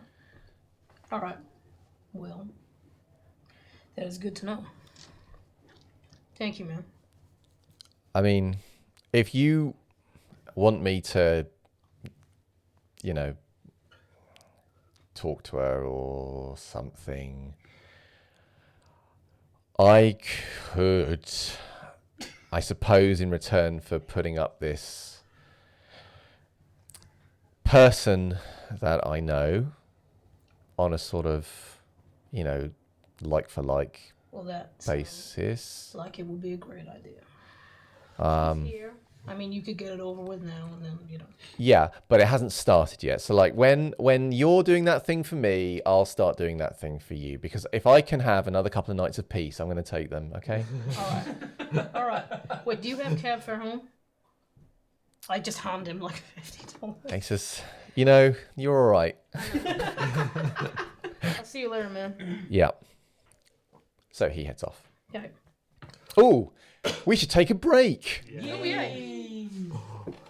Let me start though. Let me start. Yeah. You were about to point that stick at me, weren't you?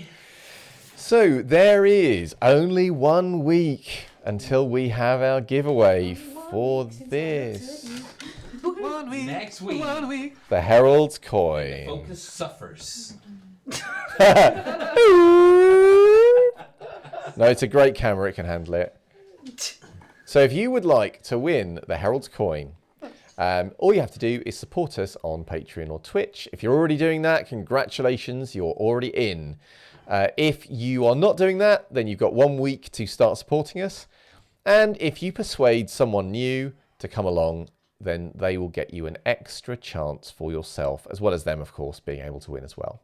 And we will do the draw next week during the interval. So it's exactly 1 week from this Exactly. Moment in time. Yeah. Now, relationship map time. Yeah, because we only have like a couple of hours. Okay, so relationship map. So there were obviously lots and lots of new people, wow. like tons of new people Yeah. last week. So I divided them up into their separate domains. So we have tags for domains now. So there's a tag for the domain of Reading, which I've added to all the Reading kindred. That includes the ones we've encountered before and the dead. Nice. So all the Reading kindred are clustered at the bottom left of the map. So we added Helena, the Prince of Reading, Liam O'Neill, who was a child of Robert Weston, Robert so that's attached. He was the Master of Ceremonies at the game. And Brona Hughes, who competed for Reading at the games and was made by Story & Co. Thank you. And Kate, who was suggested by Alicia, so thank you for that. And then I added the domain of Cambridgeshire, which is the cluster that's in the bottom centre of the map. And that was Lucian, so Prince of Cambridgeshire, Moose, who competed for Cambridgeshire and was suggested by Frassi Sass. And then added Ashley Roach, so that's Cambridgeshire. And then the domain of London, which is in the bottom right of the map, that's all together. So that was Plucky Jake. And Sapphire, who was made by Cedar. And Sapphire is the best. Woohoo! And Ben Bays, who was made by Elthanes. Yay. And then last of all, because I was adding domains, and that was my jam this time round, I added a domain for Tokyo, Oh, nice. which I've attached to Amago and Ota and Noto. We also had, which I failed entirely to add any of, amazing artwork of Sapphire for Cedar. I'm really sorry, Cedar. I know I actually asked you for that and said I'll add it and then failed. But it'll be there. It'll be there. We had some of Sir Marta, I think, that went Sir into Marta. the blog. And we also had from the previous time, Sergan Sergan Suk, which I'm really sorry, Mitch. 2 weeks in a row I failed. But all of that will go up next week, I promise. It wouldn't be relationship map time No.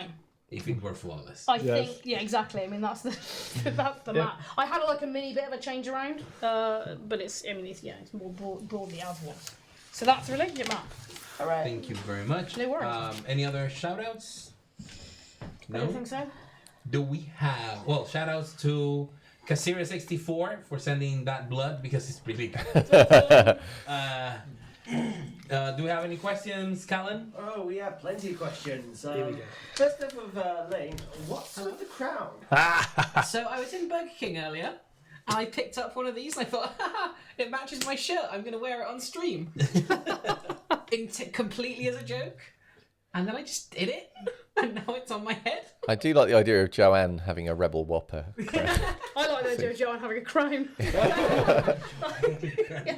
In that is Velvet's perfect world. Yeah. Do you want Sass to make your in crown? Because I could probably do it. Next question. So follow-on question.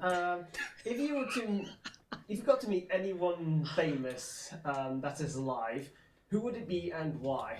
And that's a question for everyone. Question: if I were to meet someone famous And alive. and Most of my people are dead. yeah, dead people. I'm going to say Stephen Fry. off the top of my head. I'm going to say Stephen King. Ooh. Taliesin Jaffe? Oh, yeah. I don't believe I have to say a why. No. Okay. No. There was a Y, wasn't there? Because Was there a Y as well? Because it's the number 2, in my opinion, Stephen King is the number 2 best writer in the world after Peter. Oh. Oh, bless I'm your heart. expecting that extra space.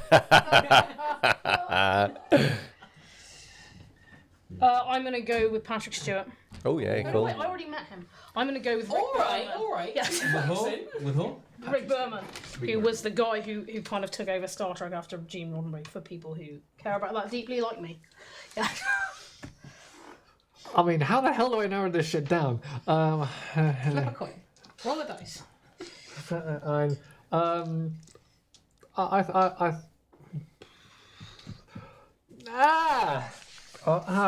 Jason. I think Jason Howard would be pretty damn awesome to meet. Okay, Jason Carl. Cool. Yeah, That's cool.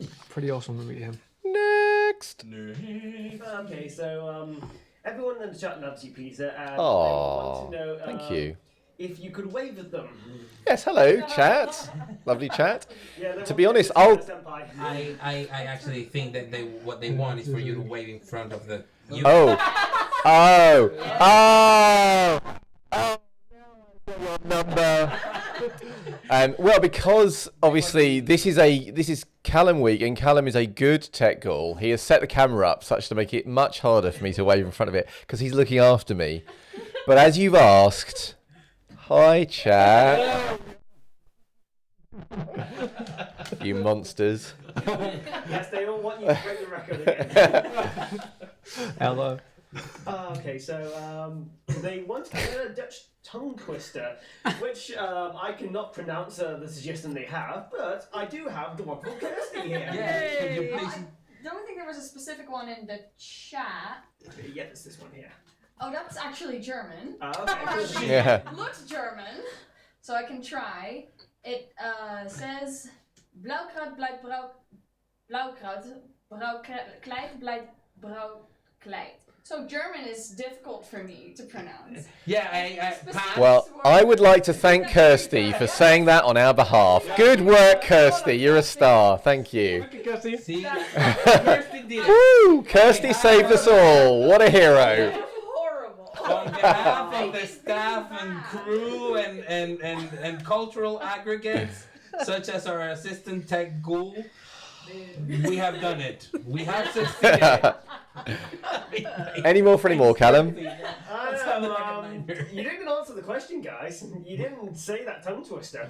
I mean, I mean, yeah. you can't have it written down Yeah. by chance because I'm. We could I maybe. think we can make a video out of that. Yeah, we'll try and do it as a bit of extra content, okay? I'd be down for that. Yeah. Okay, I think that's mostly it for questions. Okay. Thank you. Thank you very much. for your questions. Yeah, thanks for your lovely questions, you lovely people. So, oh, sorry, yeah. So for all the characters that were submitted for Silas to potentially compete against in the games. First thing for me, I thought they were all awesome. So thank you very much. And I'm sorry I didn't get to face all of them. And although Extra content. yeah, I'm told that Silas would get completely screwed over by a few of them. Yeah, like If things weren't rigged so heavily in his favour, in which case... Sappher would have pummeled the living I lights love Sappher. out of your conceited Bruya ass. Well, Because he's a Malkavian and doesn't care. yes, He I doesn't- guess like, we he doesn't care won't if you've been find off. out. He doesn't At least care. not today. So we are in a party, or velvet party, I should say. And it all seems to be, it does sound wrong, it all seems to be going quite well and quite smoothly.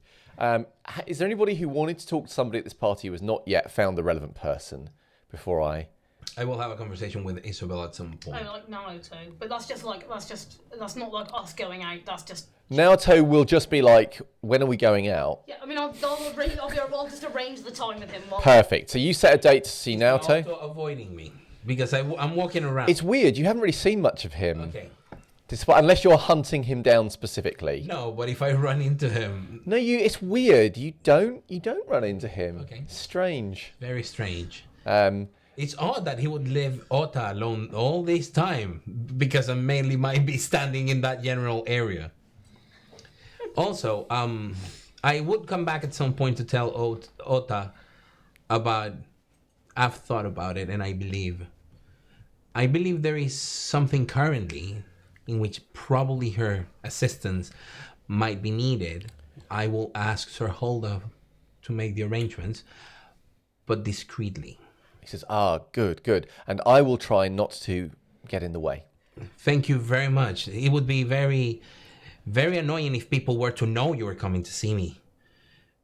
And then might tell me in advance, and then I would have to, reschedule. He says, basically, don't tell him. I would hate to annoy you. Thank you very much. Late into the evening, I want to find him. But Okay. it can be whenever late. Fab. Yeah. Yeah. So, there's not much more to happen at this party.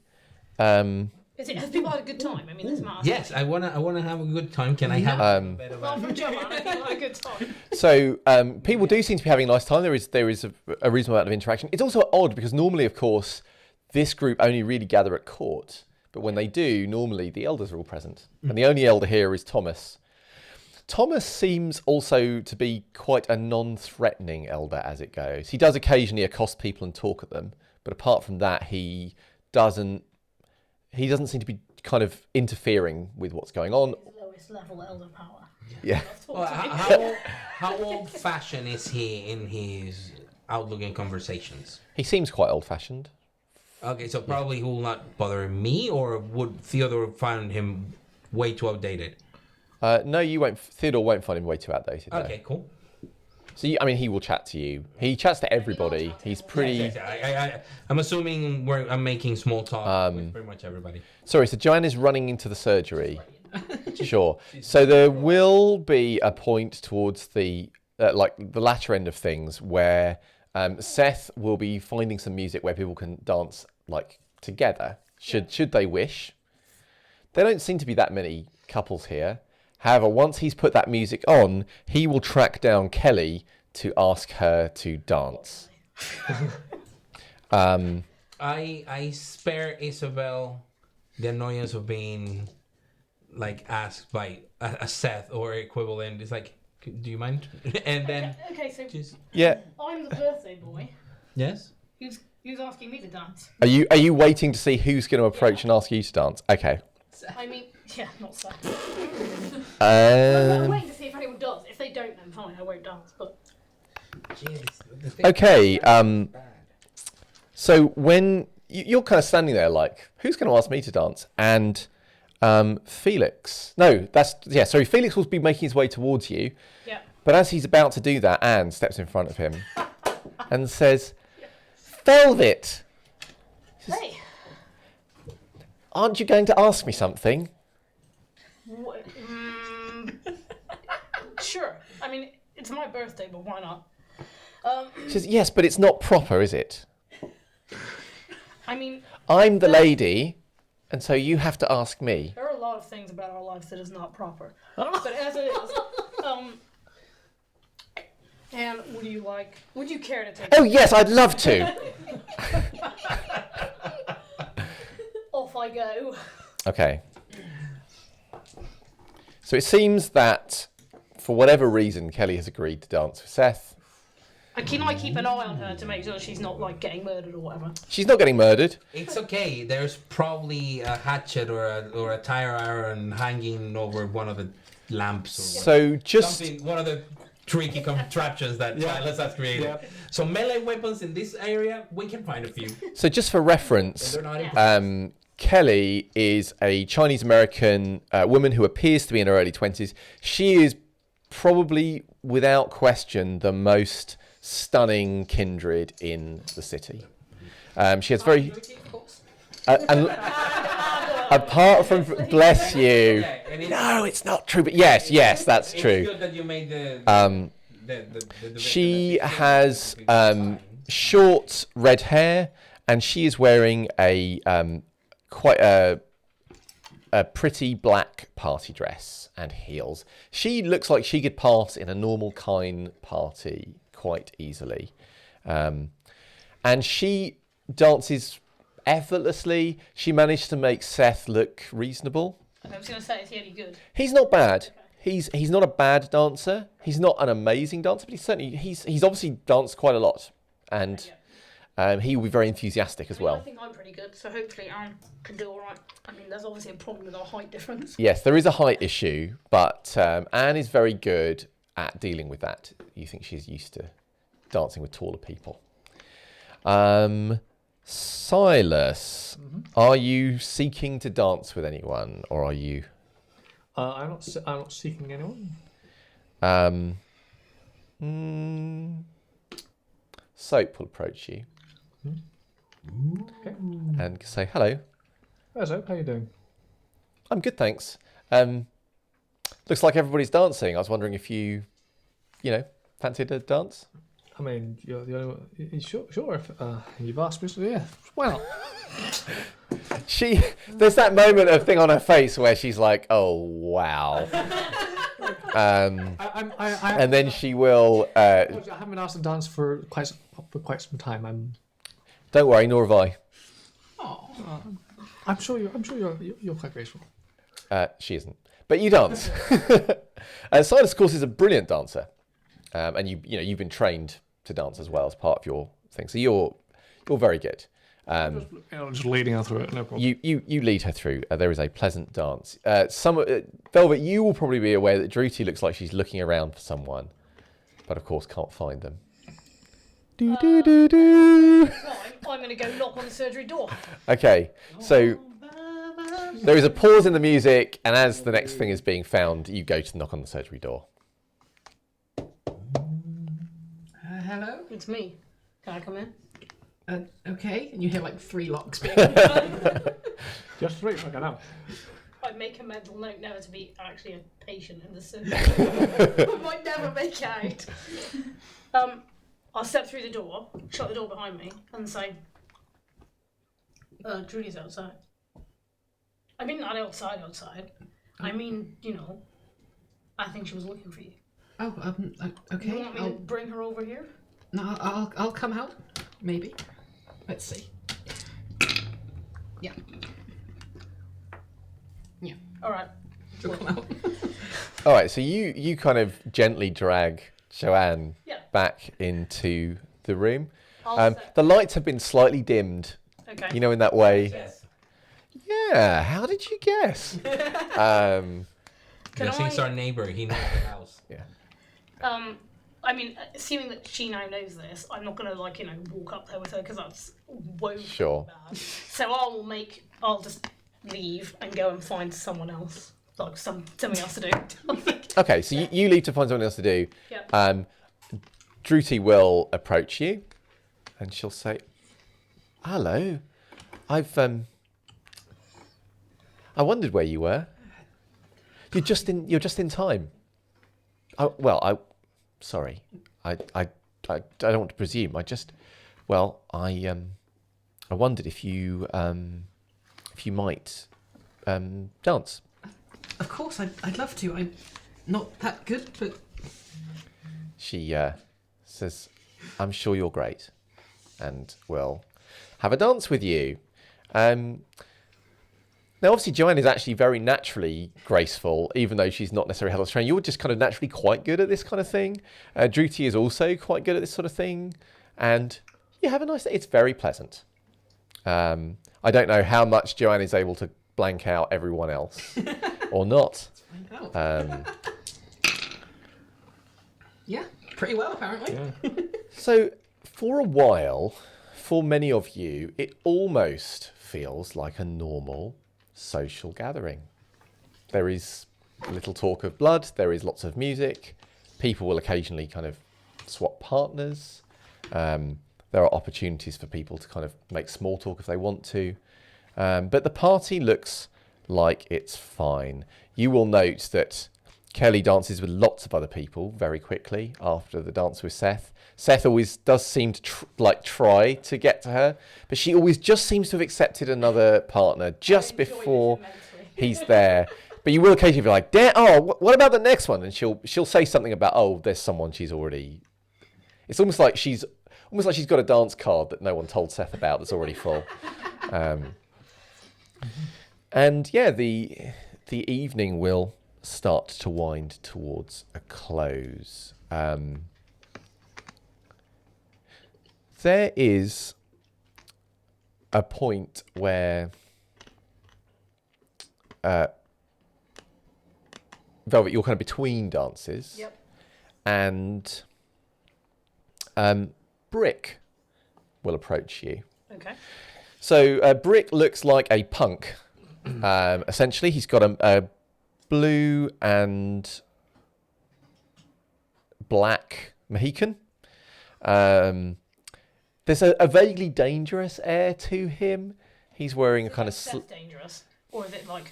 Sort of. Okay. He's got like a sort of sleeveless jacket on. He's got various tattoos, and it's more he just looks like someone who might have in his life occasionally hit people. It's just he's got that kind of air to him.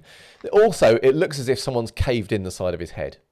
That's the other thing that is most striking about... Yeah, it's hard to notice everything else. And he'll say, nice party. Thanks. You having a good time? He says, yeah. I wanted to ask you, are you okay? Sure. A few courts ago, I noticed you having a bit of bother with your sire. Well, that's sort of normal. Not how it looked to me. Well, tell me then how did it look to you. Looked like he was being an asshole. Well, he is an asshole, so that is, in line with what's normal. I mean, what are you gonna do though, right? He smiles at you. He says, that's a great question. I mean, I have some thoughts. Well, I don't know what you're thinking. I don't know if this is the place, but I wanted to say that... Let's take a walk. Okay, he'll walk with you. He says, you're not alone. There's a lot of people not happy with him, with being treated that way, And if you ever decide to do something, you let me know, okay? Well, that is an interesting proposition, because I had recently made such a decision. And I had been interested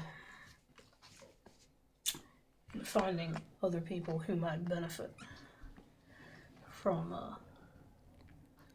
a fall in the status of Sir Wallace. People like him think they can get away with murder. Well, he has. That's exactly what he's done. For now, yeah. He says, but people like us, comes a time where we're not going to sit and take it anymore. Right. Sounds like that might be coming soon. Well, that time came and went a long time ago. It's just, I had lacked the motivation until recently to take the required action. But that is no longer a problem. Wallace is a lot of things, and a good motivator is one of them.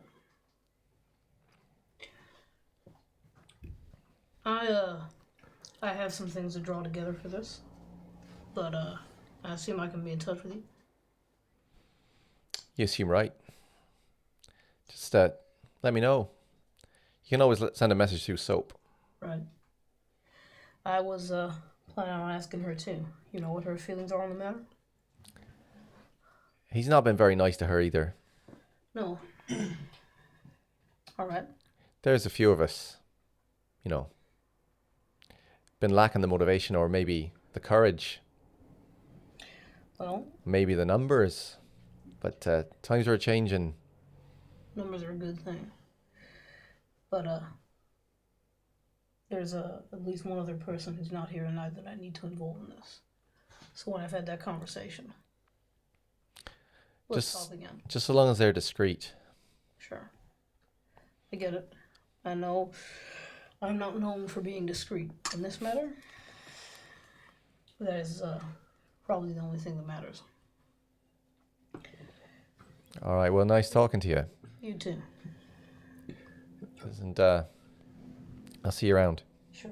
Enjoy yourself. So he will be leaving the party after your talk, but he will give you a nod as he leaves, Joanne. Have I seen Mr. Whispers at the party at all? You know she's around, but you haven't seen her, weirdly enough. As part is coming to a close, I'll send her a message saying, "I thought you were here, still here." It'll come back. It says, "Oh, had to go." Shane wanted to show something, but maybe another time. I can come back. Sure. Okay.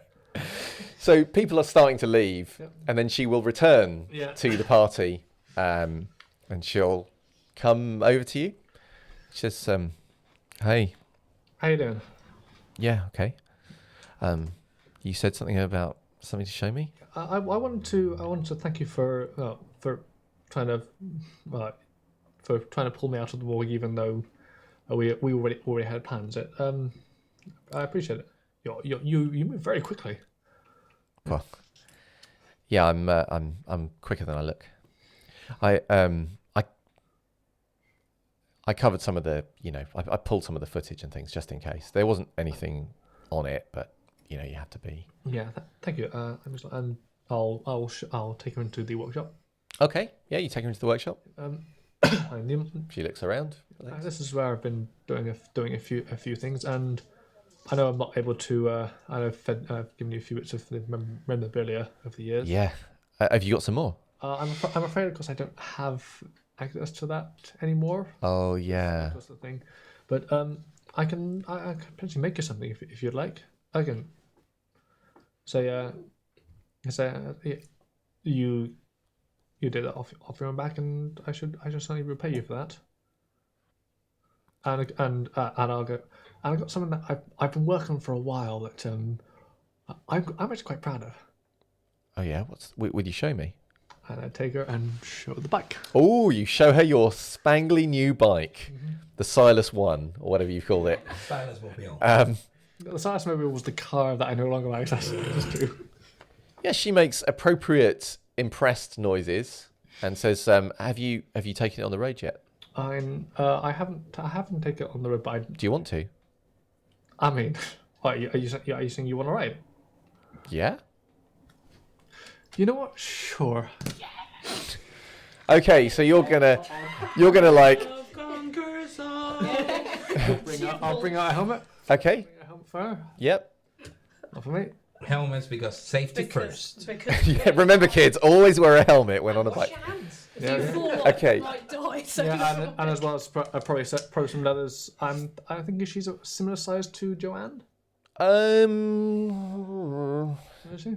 I'm just looking to see if I've written a height down in this iteration of my description of her notes. I believe she is. Well, how tall is Joanne? 5'5", 5'6". So she's probably around the height, if not a touch taller. So okay, well, what I did for the Coterie, just in case, I'll open the door, and these leathers were for Joanne, so just in case. Again, She says, preparing for "I'm probably okay without leathers. again. I mean, Again, I'll probably be okay if I fall off." again, it's for the kind if they see. Okay. Yeah. She'll take the stuff and she'll change, and she'll exchange the hat with the veil for the helmet. She will go out of your sight, Yeah, and when she comes back, she will already have the helmet on. yeah, I'll be changed into my own. And it's kind of weird because she's kind of put her hair forward, so through the visor you can mainly see her hair with a little it's been slightly parted around the eyes. Leathers are good on you. I might. I don't think Joanne will use them anyway, so you may as well keep them. Oh, thanks. Thanks. I'll get on the bike. Yeah, she'll get on the bike. Yep. You go for a ride. How crazy are you being, Silas? I think this is probably the first road trip, so I'm not being too crazy, but I am just spending a nice bit of time. Are you trying to impress her with your stunt specialty? you just dangle that in front. I mean, one has to ask. Motorcycle, leathers, Yep. Top Gun, take my breath away. Sure, why the fuck not? Okay, well, with your pool, I'm not going to make you roll. I'm not going to make you roll because your pool is very strong for this. Ah, Actually, no. Hang on. No, wait a minute. It's not off your performance, is it? I tell you what. Just give me a very quick Dex drive and stuff. Dex driving stunts. Yeah. yeah, Dex driving, and you can apply this stunt special. That's a good one. Yeah, 6. Actually, what's your pool total? 6. You don't need to roll if you just want to be kind of impressive. If you want to really go for it, you can roll. Your call. This nesty dangle, so I will browse. Okay. It's Oh! like taking a set of keys and going. Yeah, it is. I'm sorry. I'm an enabler. What can I say? Oh, you mother. Yes. I will spend a valuable point of willpower on this. Oh, wow. Oh, this is take my skull away. Oh dear. 4. Yeah, I mean, you pull some good stunts. You drive around. Feels good. In the kind of the thrill of it, the excitement of it, that kind of sense of predatory hunger just edges back, the kind you're used to. Not overwhelming, but it's there. And perhaps it's something in the fact that you are out on the road and it feels weirdly like out on the hunt. You know, you're zooming on the street, you're pulling in the odd trick just to, you know, show off. But also every so often an individual passerby might be kind of making a late walk home. And there's like a little bit of silence. It just kind of clocks where they are as if, okay, you know, there is a meal potentially. But it's a good night. So, Velvet's birthday party comes to an end, apart from one thing. Felix will approach you. Yep. And he says, I almost forgot. Sorry, not Felix. It's not Felix. It's Okay. Fabrice. It's for So he comes out. He says, sorry, it's late, but I have a little something. Oh, And he will produce a small box, cardboard box, which he'll hand to you. how big of a cardboard box? About Like jewellery size? No, okay, that's fine. slightly bigger than jewelry size. Okay. Well, that's really kind of you. Thank you. He says, it's nothing, just a little. Thank you for your kind invitation. I'll open it. It's a little cake. It's a little mini birthday cake I'll say, that says "Happy Birthday, Velvet" on it. Oh. that is really nice. Thank you. He says it was nothing. Yeah, I appreciate that. Did you have a good time? Yes, it was diverting. Good. And he'll make his way off. So, Velvet's birthday party come. Oh no, you want to talk to Theodore? I do. So most people will have gone, Yeah, that's fine. and it's like, you know, the clearing up afterwards I'm kind not of clearing thing. up. No, clearly it's your birthday, man. It's my birthday. But it's like it's like that, you know. Everything is that kind of post party. It's not like there's been a wild thing here, but obviously chairs have been moved and things have been knocked about. You find Theodore very easily. I've got my cake and 2 whiskey glasses. Let me get a candle. Like, just come with a candle. I put the cake down. Wherever we're sitting, I'll go, Probably in the bar, removed from the other people. Give it to Vance. Have you had a good night? I have had a good night, yeah. I'm not nearly drunk enough, but I think we can take care of this, right? I mean, I wanted to talk to you. Sure. What about? Want some of this? Yeah. You and I had a conversation a little bit back, which is all about respect and duty and honor. And you told me, you said, you don't have to respect the person. You have to respect the position. Yeah, the title, the station. So I gotta ask you. Back at the games, when Rafe rolled up to the two of us and asked us outright to rig things in Silas's favor. Absolutely to cheat, no question. How do you square that with the honor that you told me about? What do you think I did? I don't know what you did because I left. What I'm asking you is not even the specific action, just conceptually, morally, how do you square that? I don't. What? Let me elaborate. Sir Rafe asks us to directly intervene on Jeffrey's behalf. Right. But he never said, go and cheat. No, that's exactly what those two things are. They're the same thing. There's a difference. Intervening directly on Jeffrey's behalf does not have to mean cheating. Giving every possible advantage does not mean go and rig the game. That's exactly what it means. No, it doesn't. Not if you are following what he says, not following his advice. Again, this is a moment in which after he made that request, I understood, because I had never served under him directly before that night. He had never given me a direct order. That's when I understood that I will respect him as a child of Sir Enelf. So if he said give every possible advantage, I will abide by the letter of what he said, not the spirit. But you are a man who is absolutely honorable. You are a man who doesn't lie. You are a man who has advised me on all manner of these kind of things, and you cannot tell me now that your justification of that is some sort of nuance. We perpetrated a lie. No. That is what we were asked to do, and that is what carrying that out does. I went back to where the horses of Jeffrey's opponent would be. Tried to gain any sort of intel. I used to be in the military. Intelligence is what you try to get. I tried to gather information. But the military doesn't set itself up and say, you know what, we're really honorable. We don't want anyone to cheat. We want all of this to be done in a very specific and special way. Yeah, but intelligence is still valuable. I could not get anything from the horse. And maybe, other than giving a nod look at the rider, my best bet was to go back by your side and Silas and help Silas inspire Jeffrey. Ultimately, getting Jeffrey in good spirits meant that we did what we could while not intervening. It was still a matter of Jeffrey and his opponent facing each other in the field. Sometimes you do the right action for the wrong reasons. And that's why I tried to avoid. Sometimes you do the wrong action for right reasons. That also is something I try to avoid. But I'm not infallible. No, actions are in themselves not absolutely right or absolutely wrong. You know as well as I do not subscribe to that style of ethics.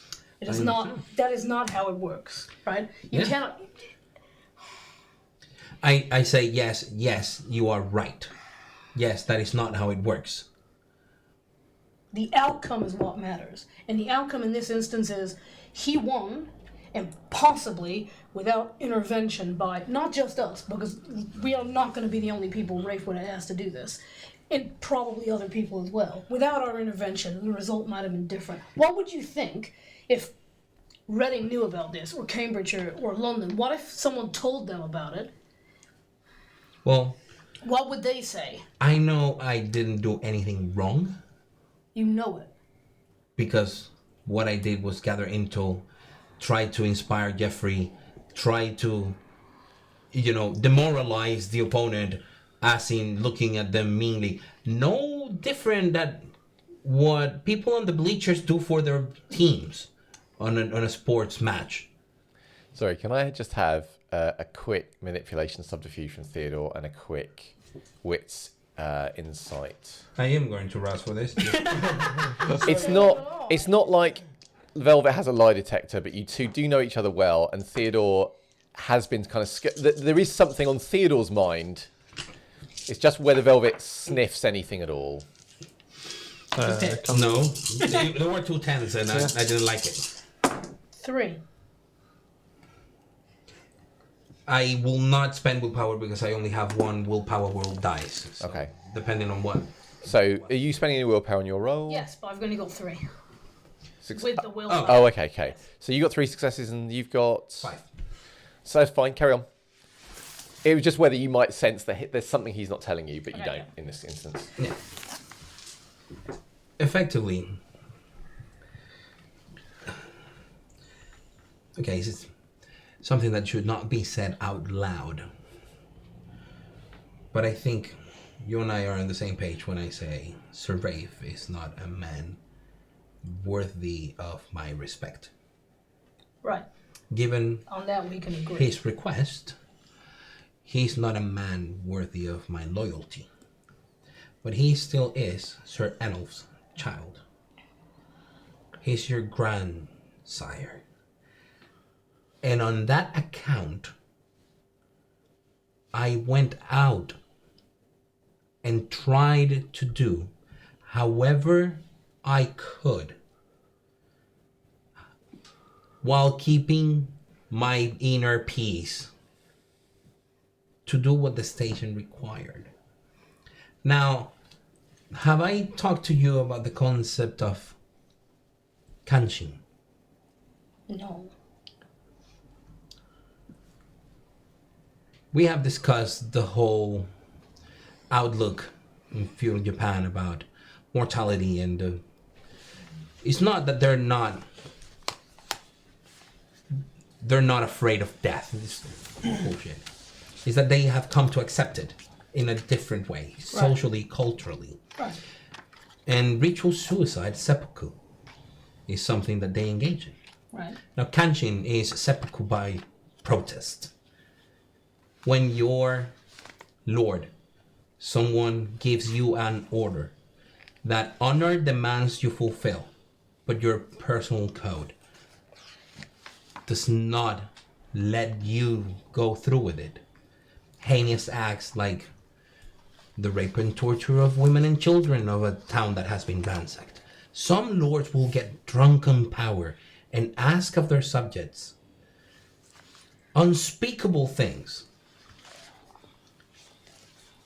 And then the warrior, not being able to live with themselves committing the act, but also not being able to live with themselves by disobeying their lord, they would kill themselves and shame their lord by doing it. So what you're saying to me is that my way out of this is to kill myself? No, what I'm saying is, I have it on my personal honor because I am no samurai. I have no delusions. I was born and raised in a different culture, and then I lived for half a century in this place that fascinated me and intrigued me under a man that instilled in me all of those things about honor, courage, And that's why you're better than me. compassion. And I think to myself, is this something I can live with myself? Or should I just stick to my loyalty? Loyalty and duty, chugo, are part of the code of the warrior. I don't pretend to walk it, but it's a really interesting idea. And I really like it. Duty and loyalty.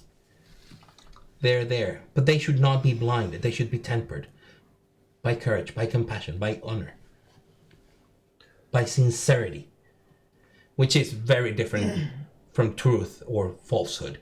Sincerity is deeply meaning what you're saying. Means concordance of thought and speech and action. I have that.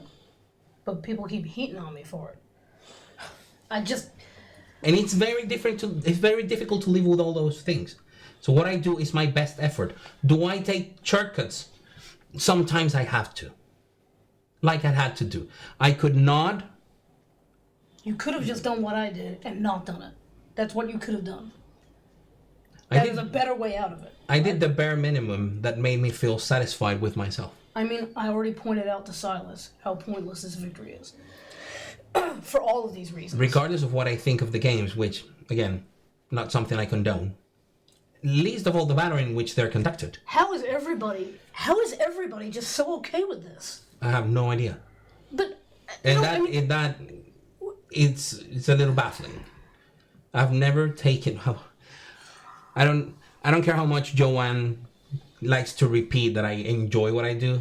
I've never ever taken pleasure in doing any of the stuff I do. So the difference between me and everybody else is everybody I've talked to about this has told me how awful it is. They've agreed with me. It's terrible. It's barbaric. It's horrific. But not one of them, except for me, is prepared to stand up and say that. Why? either because of honor or because they stand to gain too much out of it. And that is exactly what is the problem with this place. But now you're going to agree with me? Whoa. But it didn't affect your actions at all at the time. Again, I was following instructions. My instructions that night provide backup for the northern beam. So I kept going around in patrol. I did not engage with the people. I did not engage with the games. Did I see what happened? Kind of hard not to. Do you know what? If you don't say what you mean, how can you mean what you say? That is fundamentally the crux of this. Because action speaks louder than words. I do what I do, and people respect me for that. I don't say I'm gonna do something, I do it. And people know, given my actions, what they can and cannot expect of me. I don't agree. Because that night, I thought I knew exactly what to expect of you, and that is not what you did. I just walked away and had a wonder. You could have come with me and see that at no point in my little walk did I engage with anybody directly. I didn't speak with anybody. I did not, I don't know, put pepper spray on the horse's eyes. I did nothing. It feels like walked semantics, around. right? So at this point, I'm just going to jump in and say, because obviously your characters are trying to persuade each other of your viewpoint. Yeah. And I'm wondering if we're coming to the point where, do you want to make this a social combat, effectively?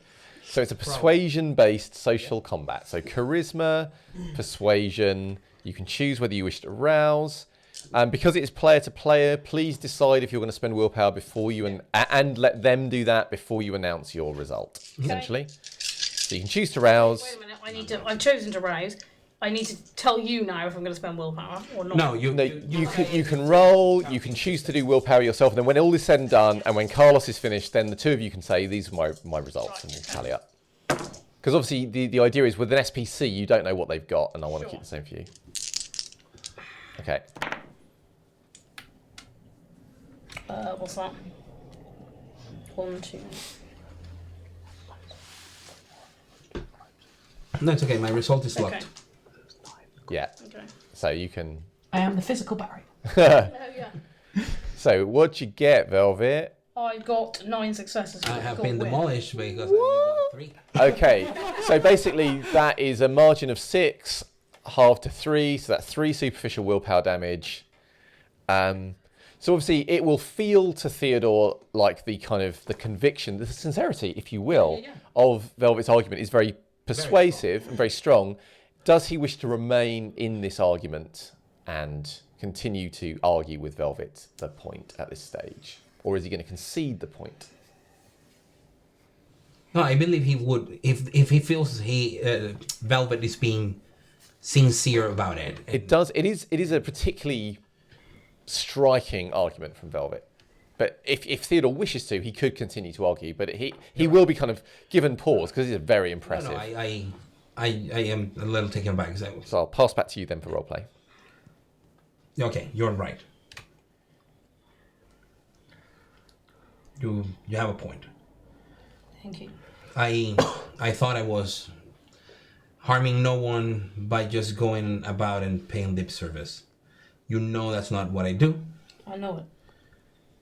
But I have also asked you to sometimes do it. And I tried. Honestly, I tried. I that's why I asked you this evening. And you probably were right to tell Sir Enolf right there and then that no additional advantage was needed. You were right. I did not want to engage. Mainly because probably since I had no respect for the man, I didn't want to deal with the man. So it was easier to turn a blind eye and have nothing,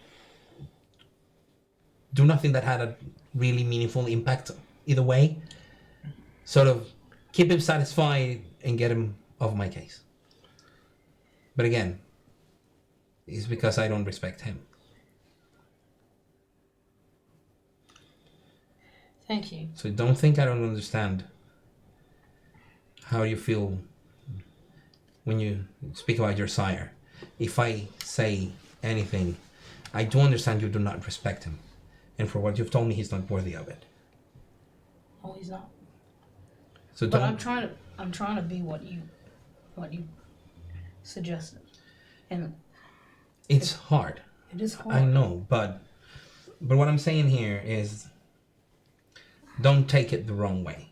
If I give you a stern look when you badmouth Wallace in front of other people and I'm present, it's also you have to be careful. Velvet, you're my friend. I know. You have to be careful, and you have to understand sometimes those things have an impact. And even though it's sometimes illogical, people will relate them directly to your bloodline. You know, I got a lecture this evening from Seth on being careful. The fuck? I know. Apologies. I will. Sorry. I mean, I suppose that's what you call eye-opening, right? Perhaps. I Look, mean, Velvet, I take your point. if Sir Rafe's attitude is an echo of what his child does. It's gotta be, right? I haven't interacted with Sir Wallace enough. Count yourself lucky. And, well, in part is because of, again, me trying to keep that barrier. Because of Good you. idea. Yeah, but it's because of you. Because if you don't like him and trust him, I am not sure I want to interact with him. I don't want to be bothered with that. I have bigger things to take care of. Let me tell you something. You live 1,000 years. No matter what Wallace does, he will never, ever hold a candle to you in a matter of honor and dignity, and that is a fact. No matter what he does, no matter how many pins he wins, no matter how many titles he has, you are 1,000 times the man he is. But pins and titles... They matter to him, right? Yeah, and they but- matter to people here, even if they don't matter to me. So... But who cares about what fools think? Well, everybody in this court, a lot of the time. Yeah, probably. But there is a difference between being named He gets to do what he likes the because he has the victor. right name, right? Yeah, probably. But there is a big difference in holding title because it was given to you, and being the embodiment of that title, I couldn't agree. regardless of where you have it or not. Being the lord of your own castle, even if you're not a lord, even if it's not a castle. And there is a big difference. I respect the latter. All right. I strive to be that one.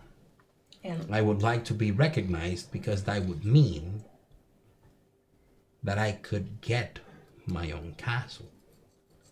And if that's the society where we live, that's the rules we have to play with. I could see you and Miyuki in a castle. I mean, it's a nice kind of image, right? I don't want a castle. But, I mean, you know, if I get one, you can have it. Come on, the house we're building, Yeah, we named it the Castle of the North Star. How corny we is did. that? Well, I mean, Wait, did you just do that and you didn't check with us? Because also we're in the South. Miyuki, it was Miyuki's idea. Because, well, Makita is the, true north, Right. North Star. Yeah, I get it. Yo means castle is a suffix. It is And a I would house. not deny her anything she wants. No. I mean, I get you there. But it's the Castle of the North Star is our castle. Well, That's our house, that's our castle, and that's how we want to keep it. The thing is that we name it in Japanese because it is cornier than Kansas in August. I guess so. Thank you, man. Thanks. Sorry about that. No worries. So, the party comes to an end. And When Velvet goes to his room, yes. he'll find on his bed a Just- small box. I'm not going to my room. Sorry. Oh, Okay. Well, the next time you do, we'll come back to you. Yes. So where are you going? I'm going home to my house. Sure. To his So one thing to say, when this scene closes, Yep. Velvet, you will take 2 stains because in various scenes over the night you have been slagging off your bloodline Yep. and your lord. So do you have any convictions that you could raise against these stains? No, I don't Are think you acting in, the actions you're taking when you're dissing Wallace or Oxfordshire in general, are any of them 4 things you believe in? I mean, try and blag it. I suppose in theory, I feel this way about Wallace because I'm in love with Adam. Well, it's one of the reasons why. But I mean, it's not. I'm willing to allow you to stretch it so you take 1 stain instead of 2 if you wish to, on this occasion, use your conviction. I'll be doing this again. It may happen again, yeah. All right, cool. And we will resolve that, hopefully, chat anyway, at the end of this session. So so you're going back to your house, fine. I want to jump, unless anyone is desperate to do anything, to Wednesday the 4th of July for our next scene. I mean, I'm assuming I'm waiting to hear from Adam. So if that hasn't happened, then that's fine. Don't worry, you are going to be seeing Adam soon. He is arranging things such that to minimise the chance of you being seen. The chance of him getting the shit beat. Yeah, he's being very cautious this time round. Now I'm curious of what will Velvet find in his room when he comes back. Because Over this period of time, does Velvet ever go and stay in the Haven or go to his room in the Haven? So what does he find on his bed, Silas? So he finds a small box, and a card on there on there, an envelope which says to Velvet from Silas. I will open the box. So open the box. Do you open the box first or the card?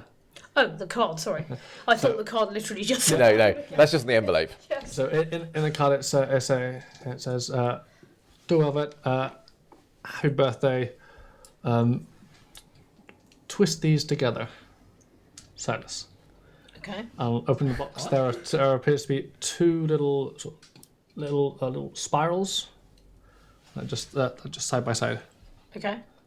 I mean, I'm a reckless guy. Of course, I'm going to do that. Okay, so Velvet twists them together, and it seems to kind of form into a little longer ring together. That when twisted together, there's a little text that says "Love conquers all."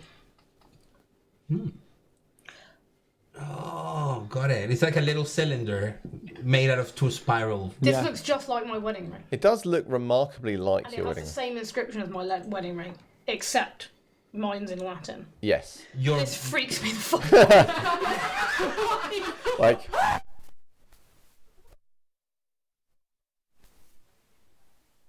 Yeah, so Velvet happens to have a wedding ring with them where they wear as necklaces, which they sometimes turn into rings. Yeah. So Now we know who has premonition and is a secret Malkavian. Who's been lying about his true lineage. Shut up. Point the other direction. Shut up. Ignore me. I'm just a Untrue. Ignore me. So Don't look at the crown on top of my crest. So 1,000,000%, I don't want Adam to fuck me with this. okay. How many people have you been given? Exactly. Yeah. Nice. So I need to find Silas at some point. Okay, cool. I will do a scene with you and Silas in a bit, but first, so Wednesday the 4th of July is, Joanne, when you have arranged to sneak just out of the edge of the southern border of Oxfordshire to a place called East Ilsey, where you are going to meet Amanda at a roadside inn. Yep. So she, last time you saw her, of course, she was very finely dressed. Now she's back in a jumpsuit, which she wears. She makes it look good, but you realise this is actually Amanda dressed down, as opposed to her normally. You know, this is just her cruising on casual, but she still looks pretty striking. And she'll be sitting at one of the tables with a drink. She doesn't seem to be drinking it, but it is nevertheless there. I assume you come to join her. Yep. She'll say, I'm the avid note taker, so I need to. hello, darling. Are you all right? Yes, I think so. I've got that book recommendation you wanted. Oh, good. I do like a good read. I'll hand over the report. It's essentially a detailed medical report on Drogo's injury. It's Okay. like, look, this medical report I got you on, cis-thorax lacerations Okay. on the lower abdomen. So you hand her over your medical report on Drogo's injuries, and I'm assuming how you believe they will impact on his motor skills, his ability to move, and exactly where those weak spots are. She won't look at it in front of you. She will just take it, and she says, "That's very kind of you, darling." She says, "And is there anything that I can help you with?" Well, there's something that happened earlier on when one of my coterie held this party. They weren't there, but then I could see them. Well, yes, darling, it's what we've been talking about. The problem with Oxfordshire is there are a lot of Nosferatu there, and they're very good at hiding. But the good news is that our clan, well, we have an appreciation for the world, and ugliness cannot hide from us. I'll help you. I'll help you refine that talent. It's good it's coming out. It'll stop them being able to spy on you when you're doing important work. Can't have spies being spied upon, can we? None more important than this. Quite so, darling, quite so. So she will give you some pointers on such that, Joanne can now start to actively try and use that ability if she wants to. She will also say, she says, if my reading is fruitful, I believe things will be progressing very soon. Excellent. As soon as August, in fact. Even better. I'll no doubt see you there, but best be on your guard. And if you do get wind of any other book recommendations you might like? Well, yes, indeed. And also, if they are doing certain extracurricular reading, it will be useful to know. Of course. Is there anything else you want to say to her while she's there? No? Well, she will thank you very much, and she will leave, and then I will give you 3 stains. Yep. Because what you're doing is you're trying to give Reading an edge to potentially murder the Prince of Oxfordshire. So that's about as anti your lord, as being untrue to your lord as it's possible to be, without actually doing it yourself. I think I can leverage both my convictions against this. So monsters deserve death, and good people must be protected. Okay, I'll definitely give you the monsters deserve death. The good people must be protected. What evidence do you have that Helena is... I mean, A, she's a vampire, but B, evidence do you have that she's a good person? I don't mean... I'm thinking more of the, along the lines of when Drogo is removed, Well, this protects the better people from him. I'm not going to let that fly, I'm afraid, but I will let you leverage the monsters. The wording of it is, if Drogo is removed, Helena takes care of both Reading and Oxfordshire. Exactly. So you're just trading one prince for another. I mean, obviously, if Helena was known for her saint-like mercy or awesomeness or helping the poor, then that's fine. And counted as people. She's Yeah. not people. She's kindred. Yeah, if she counts... She's 400 years old. She's Yeah. not people. So, 2 stains then from 3. Okay. And I'm the one with the darkness inside of him. Yeah, right. Yeah, this one's a hit. This one's a hit. Okay, so that's that scene. And All right. Theodore. Somebody needed to talk to somebody. Silas and I Velvet. need to give him back his ring before I see Adam. Okay. Well, why don't we do that quick conversation then? Okay, I mean, I'll whatever point after this that I found after you left me this, I'll find you somewhere in the house. Probably in the workshop. In the workshop, I'll come down to the workshop. Hey, Silas. Hey, Val, how you doing? I'm pretty good. I'm all right. Yeah. Yeah. Shaking. You left me a birthday gift. Yes, and I thought it's something that you might appreciate. And that it comes apart, so it's a little hidden thing. I do appreciate it, but Is there something you'd like changed? it was really kind of you. to give me this. But I already have one. Oh shit! I'm sorry, I didn't know. No reason why you should know. I mean, the thought was genuinely a touching one. Oh, you're welcome. But I hope you understand why I can't accept it as it is. Yeah. Do you want me to make you something? Do you want to make you something else? You know what? The gesture itself is nice. It was really kind of you. Yeah, making things keeps me busy these days. Well, you know, who knows? You might have need of this yourself at some time. I have found that, you know, good things come to those people who pursue love. Yeah. You might want to think about it. You're going to be alive forever, right? I gotta make sure I'm in a decent position to not be crushed.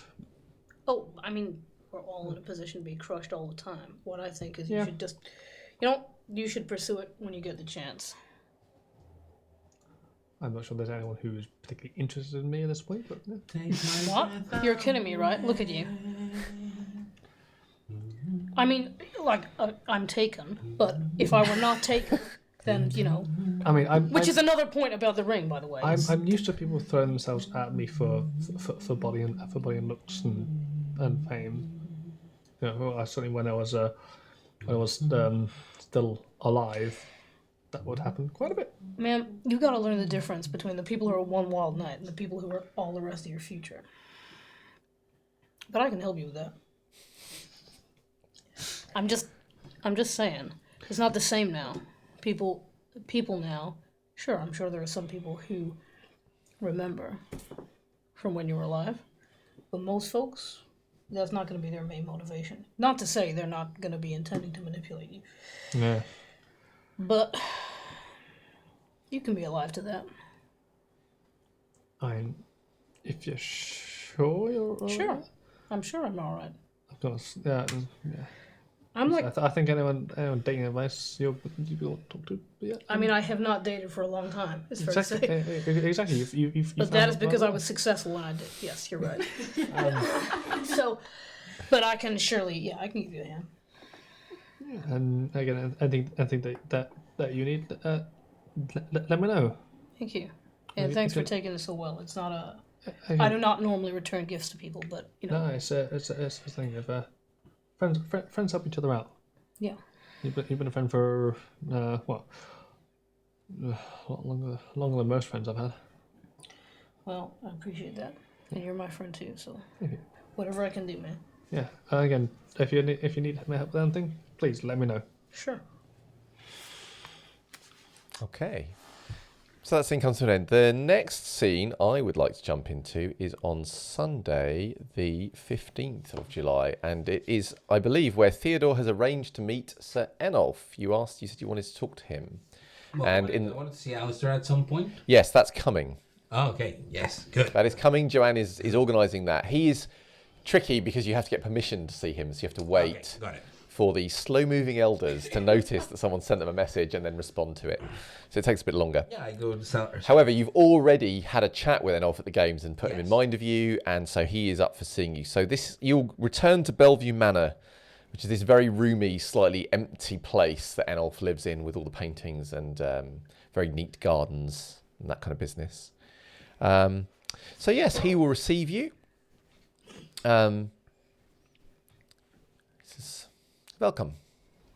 Sir Enolf, thank you for seeing me. I have I have a couple of questions regarding your conversations with Amago Dono. This is good you have questions. I have a question for you. Ask yours first. Mines were more on the line of, have you found the topics of conversations to your liking? Have you had? He has a most swift mind, and he's very direct. Yes. He's a warrior, and we have a kinship. So, It is good that he is staying. We are having this time together. I do not leave Oxfordshire, but I hope in time he will return for another visit when he goes. Well, I did mention when we first met, after my embrace, that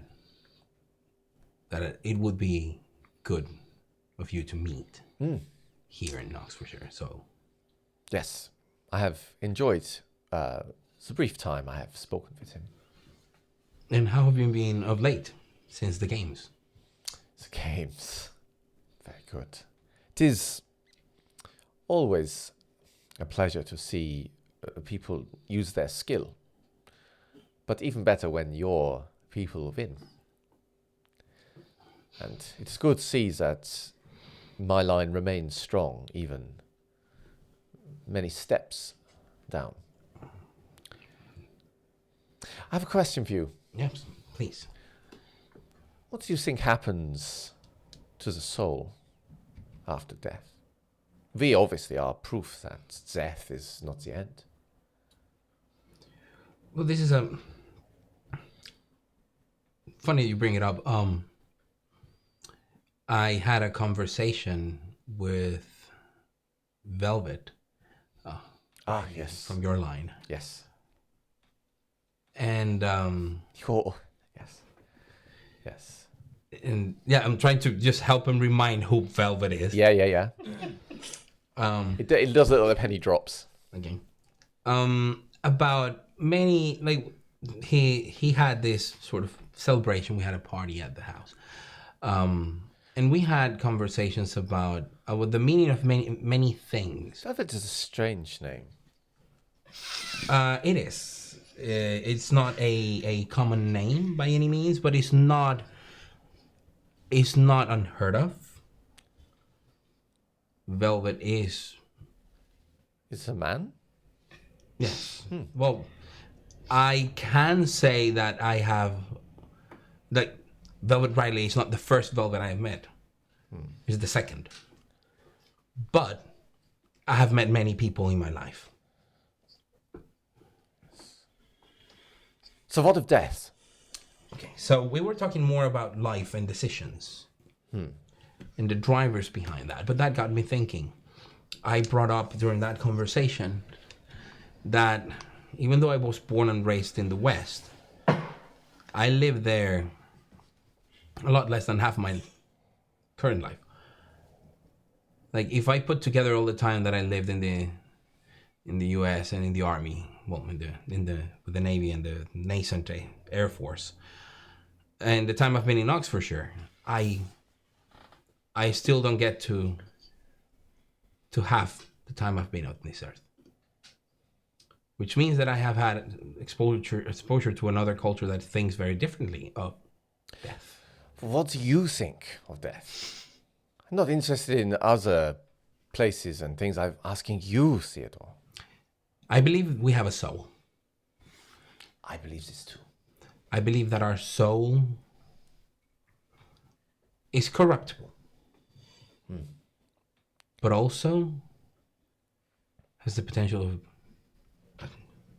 being elevated. It is there. I cannot tell you how I know this, but I do know. I understand, Theodore. I too know about the soul. I know it. What do you think we have? I do not think, Theodore. I know. We have a soul, and the soul can be corrupted, as you say, and the soul can be made strong. Yes. We have strong souls because we are warriors. And when you fight, when you make yourself strong in body, in spirit too, it becomes strong. And a good and strong soul can come back. How so? It can find a new body and return to the world. I have not heard that happen. I have seen it happen, Theodore. Wow. So, Who did you see return? someone from a long time ago. Her name was Lisbeth. And she was unique. There was no one like her. No one can match her. She's a special person. And even death could not silence her forever. That is the power of the soul. Was she a warrior? Not as you or I are warriors, but... Because I was thinking, a soul can be strengthened, can be improved. And there are many things. For me, it's harmony. That's what I feel brings peace and growth to my... And she could bring peace by her presence. Just by standing there, she could calm others. Not because of her, not because of her control or power of the blood, but by her nature. By her she returned as kindred. You're muddling things. It's... I'm sorry, I'm not understanding. You're saying that someone came back from the dead? I'm saying yes, they came back, and that this means others can come back. It means we can come back. That's why we should not fear when we go into battle. Oh, well, I do not fear when I go into battle for different reasons. I have made my peace with my end. Because it... Should it be final? Because let's face it, even if strong souls can come back, I have not met many. Actually, have not met any. And it takes centuries you have lived to have encountered it once. So it must be a very, very rare and valuable thing. Yes, or perhaps it happens often and we do not see it, we do not know. Think of all the many, many people out there.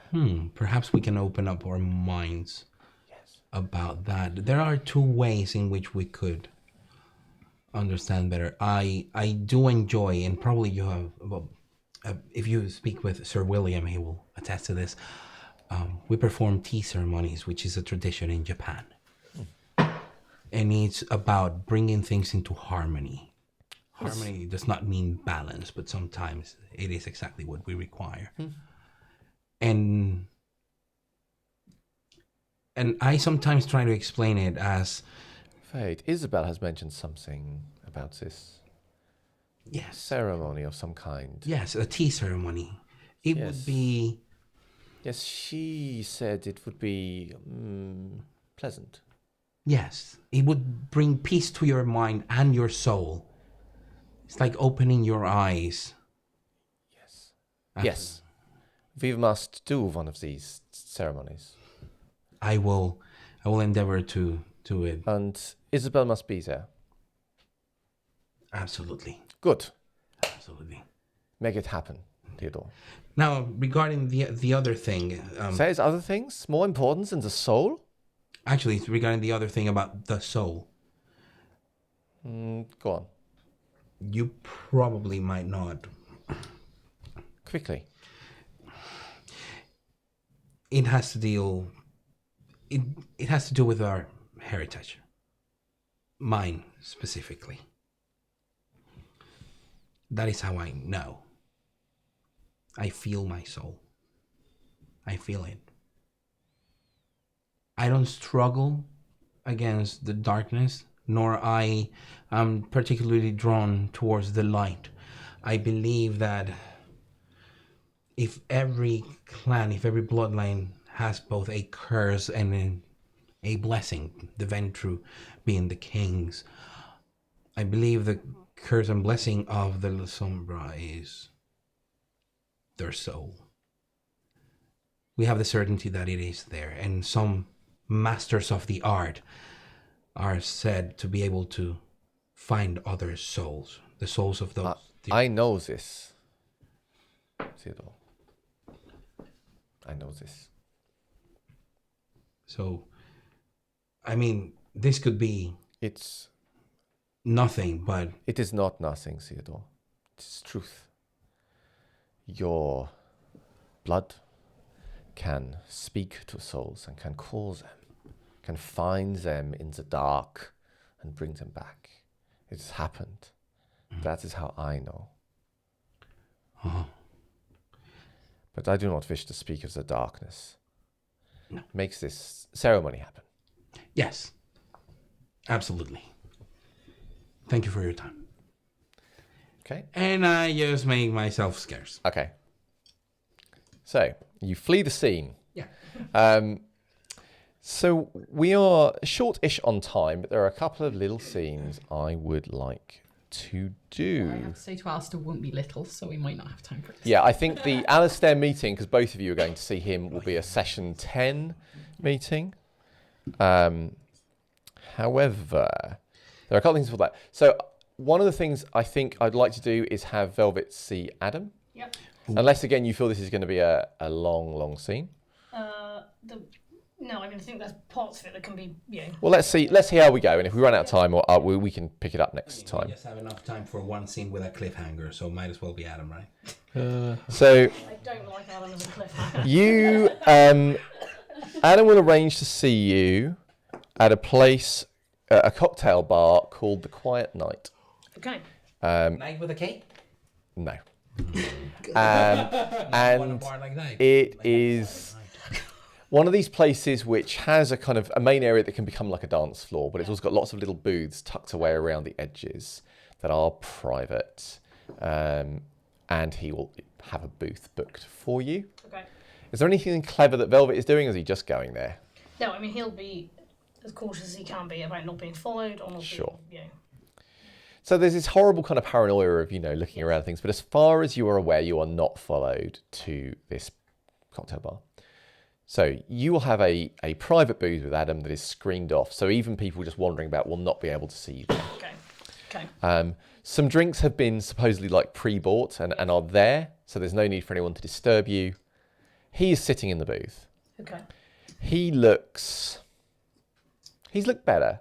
He doesn't look terrible. He doesn't look like he's been beaten up or anything. Hooray. But he obviously looks tense, and when you come, there's an immediate relief, Okay. and he will reach out to grab you, I will grab him. and he'll kind of clasp your hands in his. I missed you so much. It is so good to see you. I was just going crazy. I know it's awful. The whole situation is awful. I don't know how I've come this far without seeing you. Thank you for doing this. It's all right. I always wanted to see you. I just didn't want. I know. I didn't want any of that again. I know. We need to talk about the future, don't we? Yeah.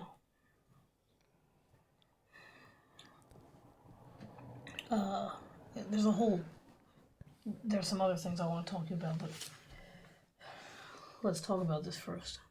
Okay. I can't be in a situation where I don't see you. I can't. I can't either. I won't. This has been unbearable. Yeah. I've been trying so hard not to call you. I know.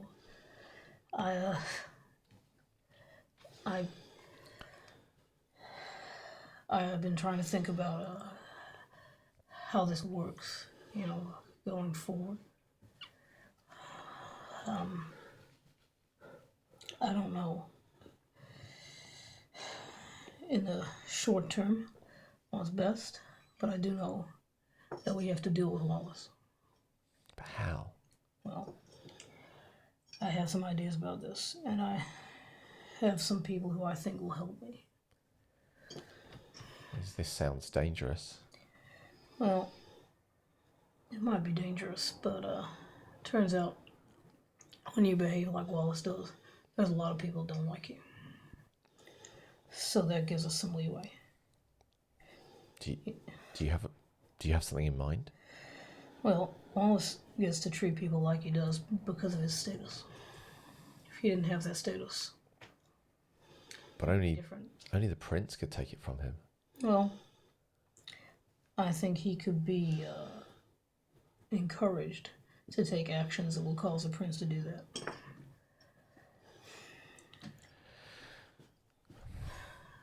All right. So, I have to have to put some things into motion. But I don't. If you don't want any part of it, I'll understand. I don't know. I think not knowing would be worse in some ways. Before you do anything, I want you to tell me what it is.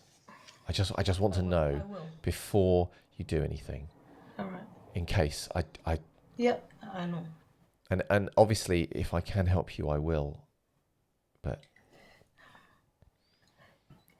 if we could leave here, Oxfordshire, would you leave with me?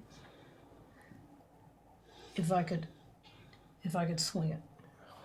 I mean, he's not going to leave here. He's got too much invested. So that's our other play. Again, we'd have to get permission from the prince. Say I can do that. Then, yes, I suppose so. And we had someplace else to go. If we had things in place, yes. And the prince gave permission? That's yes. all right, as long as you're not wedded to staying here. No. All right. Listen, there was something else I wanted to talk to you about. Okay. You know Theodore? Yes, I know Theodore. Well, he's made a request of me, and I haven't gone back to him with an answer yet. Because I didn't know what you would think about it. What's the request? Theodore has someone he cares for a great deal. She is a ghoul of his. And he has something important he wants to talk to her about. So he wants to break that bond for a short period of time. So as she is able to make her own decision. Why does he need to break the bond to do that? Well, he tells me that it is a thing that affects how you think about the other person. Hasn't changed how I think about you. No, nor me for you, but he says that's how it is, and he's been around a long time. He knows how these things work. But she's older, so if she doesn't have the blood, then it's not going to go well for her. So he asked me if I would provide some of mine for her to drink. I don't think I'm the only person he's asking. I suppose so, if you want to. All right. As long as it's... Oh, just, by cup. It's not... Oh, I wasn't even thinking... Oh. Of course by cup. Of course by cup. No, I was... I meant as long as it's not often, as long as it doesn't create something. No, it's not going to do that. Then yes. Oh. Yes, that's... Thank you. Well, thank you for asking. I didn't want to assume. No. He will reach across the table and take your arm and say, I need to be with you. I'll kiss him. Okay, and that is where we will draw the curtain on that scene. Remorse checks first? No, the session is not over. Yeah, but it's for me. No, it isn't. It's not over for you. Because Joanne will get a message. Yeah, we need a cliffhanger. Joanne will get a message from Noah Breslaw telling her to go to the park at 1 a.m. that night. Which I assume she goes. Waiting for you, where you met Noah, under the bench where you sat, is a package. An envelope, I should say. Inside the envelope is an address and various bits of information. But there is also a a picture of the person that he wants Joanne to go after. As I say, there is also an address and a picture of a house, and information that suggests that he is going to be there tonight. Yep. It doesn't give a name, but it does have several pictures of the individual, so it's from different angles. Would I recognise them? Yes, you do. It is Geoffrey Fletcher. Okay. And that is where we will leave session 9. Suffice to say, we do need to make some remorse checks. So, Velvet, you have 2 stains, and Joanne, you have 2 stains. I have 1 stain. Because you let me bat one away. Oh, yes, you're right. My bad. So your humanity stays the same. And hers as well. Fine. Yeah. So you will feel, by the way, Joanne, a bit of remorse. And that's the specific one I want to do next. Is the one. Yeah. So you feel that little bit of remorse, perhaps because you had that moment with Drogo, or perhaps just that he is your prince. Something, it's hard to say, but there is something that flickers across you. Nevertheless, your humanity remains stable. How about you, Velvet? I mean, yeah, I got a pass, so I presume I feel terrible about trashing Wallace the whole day. Well, it's not so much you feel terrible about trashing bloodline. Wallace, it's that you've brought shame. In a way, when you're talking about Wallace and his treatment of you, it is also shameful for you. It is also shameful for everyone in that bloodline. Because you're kind of talking bad, you're bad mouthing the Ventrue. So yes, you will feel. Maybe Theodore as well. Remember as well that Riley is someone where family is such a big deal. So talking badly about your family just feels Not good. intrinsically bad for him. So, we're coming to a close. I do just want to say thank you to our live audience / Padawan Tech Ghoul, Kirsty, who is again with us and is making Callum's life much easier this week, saving him much walking. Speaking of Callan, It is Callum Appreciation Week. show me your love in chat. And a special thank you to Callum for setting up the camera so that I cannot wave in front of it unless I'm prompted to do so, which is the way round life should be. I know, always wait for next week, Peter. Yeah. Oh. Thank you again to the players for being fab as always. Thanks for our storyteller. Thank you. Thank you guys. And thank you to you for watching. And we will see you for the giveaway and the season finale of season 2 next week. Bye. Bye. Thanks for watching this episode of Blood on the Tamesis. If you'd like to keep up with all the latest news, follow us on Twitter and Facebook. And remember, if you want to join us live, be sure to tune in every Monday at 7 PM UK time on Twitch. Or you can catch up on YouTube and our podcast. And a big thanks to our supporters on Patreon and all of you beautiful disaster ghouls. We'll see you next time on Blood on the Tamesis.